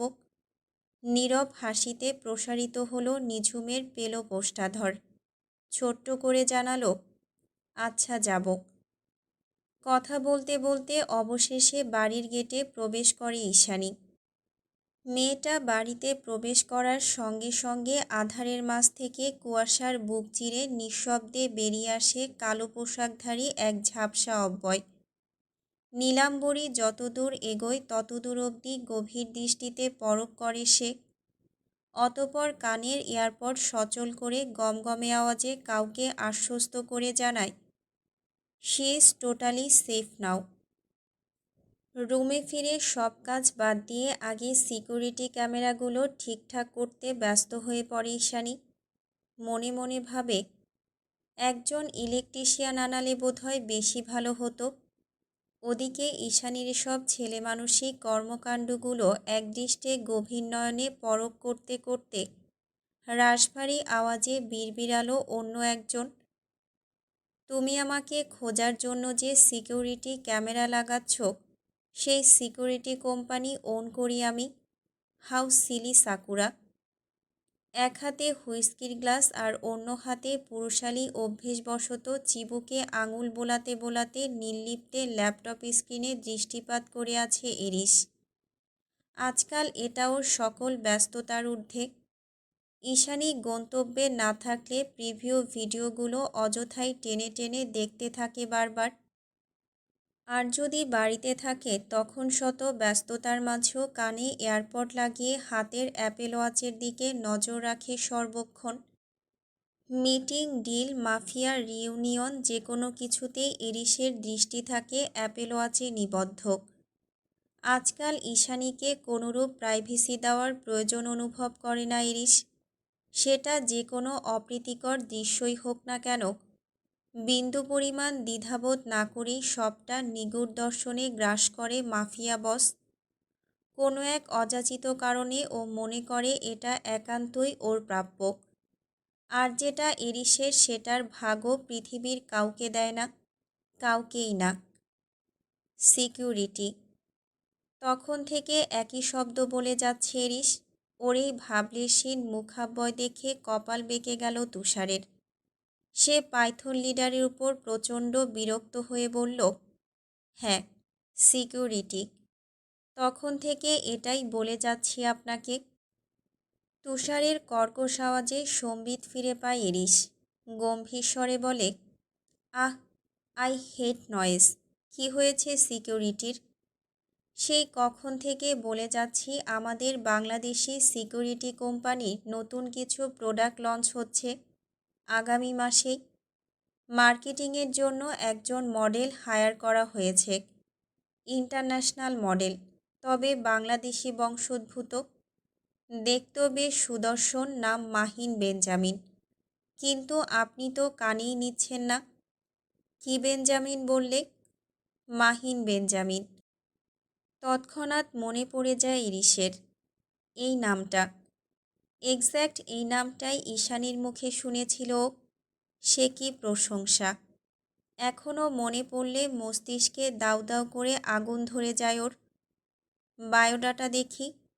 গম্ভীর স্বর ভেসে এলো বিপরীত প্রান্ত থেকে। তুষার বিস্মিত হল। কৌতূহলী কণ্ঠে বলে উঠল, মডেলের বায়োডাটা আপনি চেক করবেন? কিন্তু আমি তো আইপ্যাড নিয়ে আসিনি। কোনো কাজই তো ঠিকমতো করো না। কুচকানো নয়নে কথাটা বলে ফের ল্যাপটপে দৃষ্টিপাত করে এরিস। ওদিকে পাইথন লিডারের তিরস্কারে থতমত খেল তুষার। সেই সঙ্গে আশ্চর্য হলো দ্বিগুণ। আজকাল কোম্পানির মডেলের বায়োডাটাও চেক করতে চাইছে। হঠাৎই কি হয়ে গেল মাফিয়া বসের? একমনে বিড়বিড় করতে করতে লাউঞ্জ ত্যাগ করে তুষার। পরিশ্রান্ত কদমে এগিয়ে যায় নিজের রুমের দিকে। নিজের রুমে এসে কোনোরূপ সময় নষ্ট না করে প্রশস্ত কাউচে গা এলিয়ে দিল তুষার। চারিদিকে টানাপোড়েনে অবশ হয়ে আসছে 24 ঘন্টা একাধারে দায়িত্বে অবিরত থাকা যান্ত্রিক শরীরটা। তবে নিঝুম নিস্তব্ধতা ভেদ করল খুটখাট ক্ষীণ আওয়াজ। কর্ণ সচল হলো তুষারের।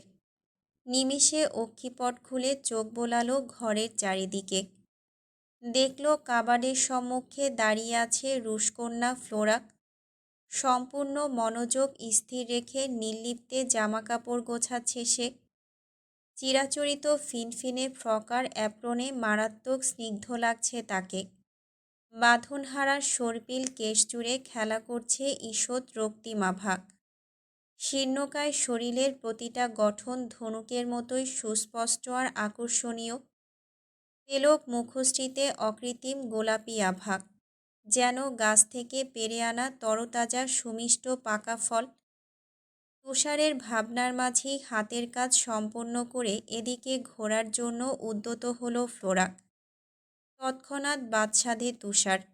ঘোর আপত্তি জানিয়ে বলে, কিছুই হয়নি, আবার গোছাও। ভ্রু কুঁচকাল ফ্লোরা।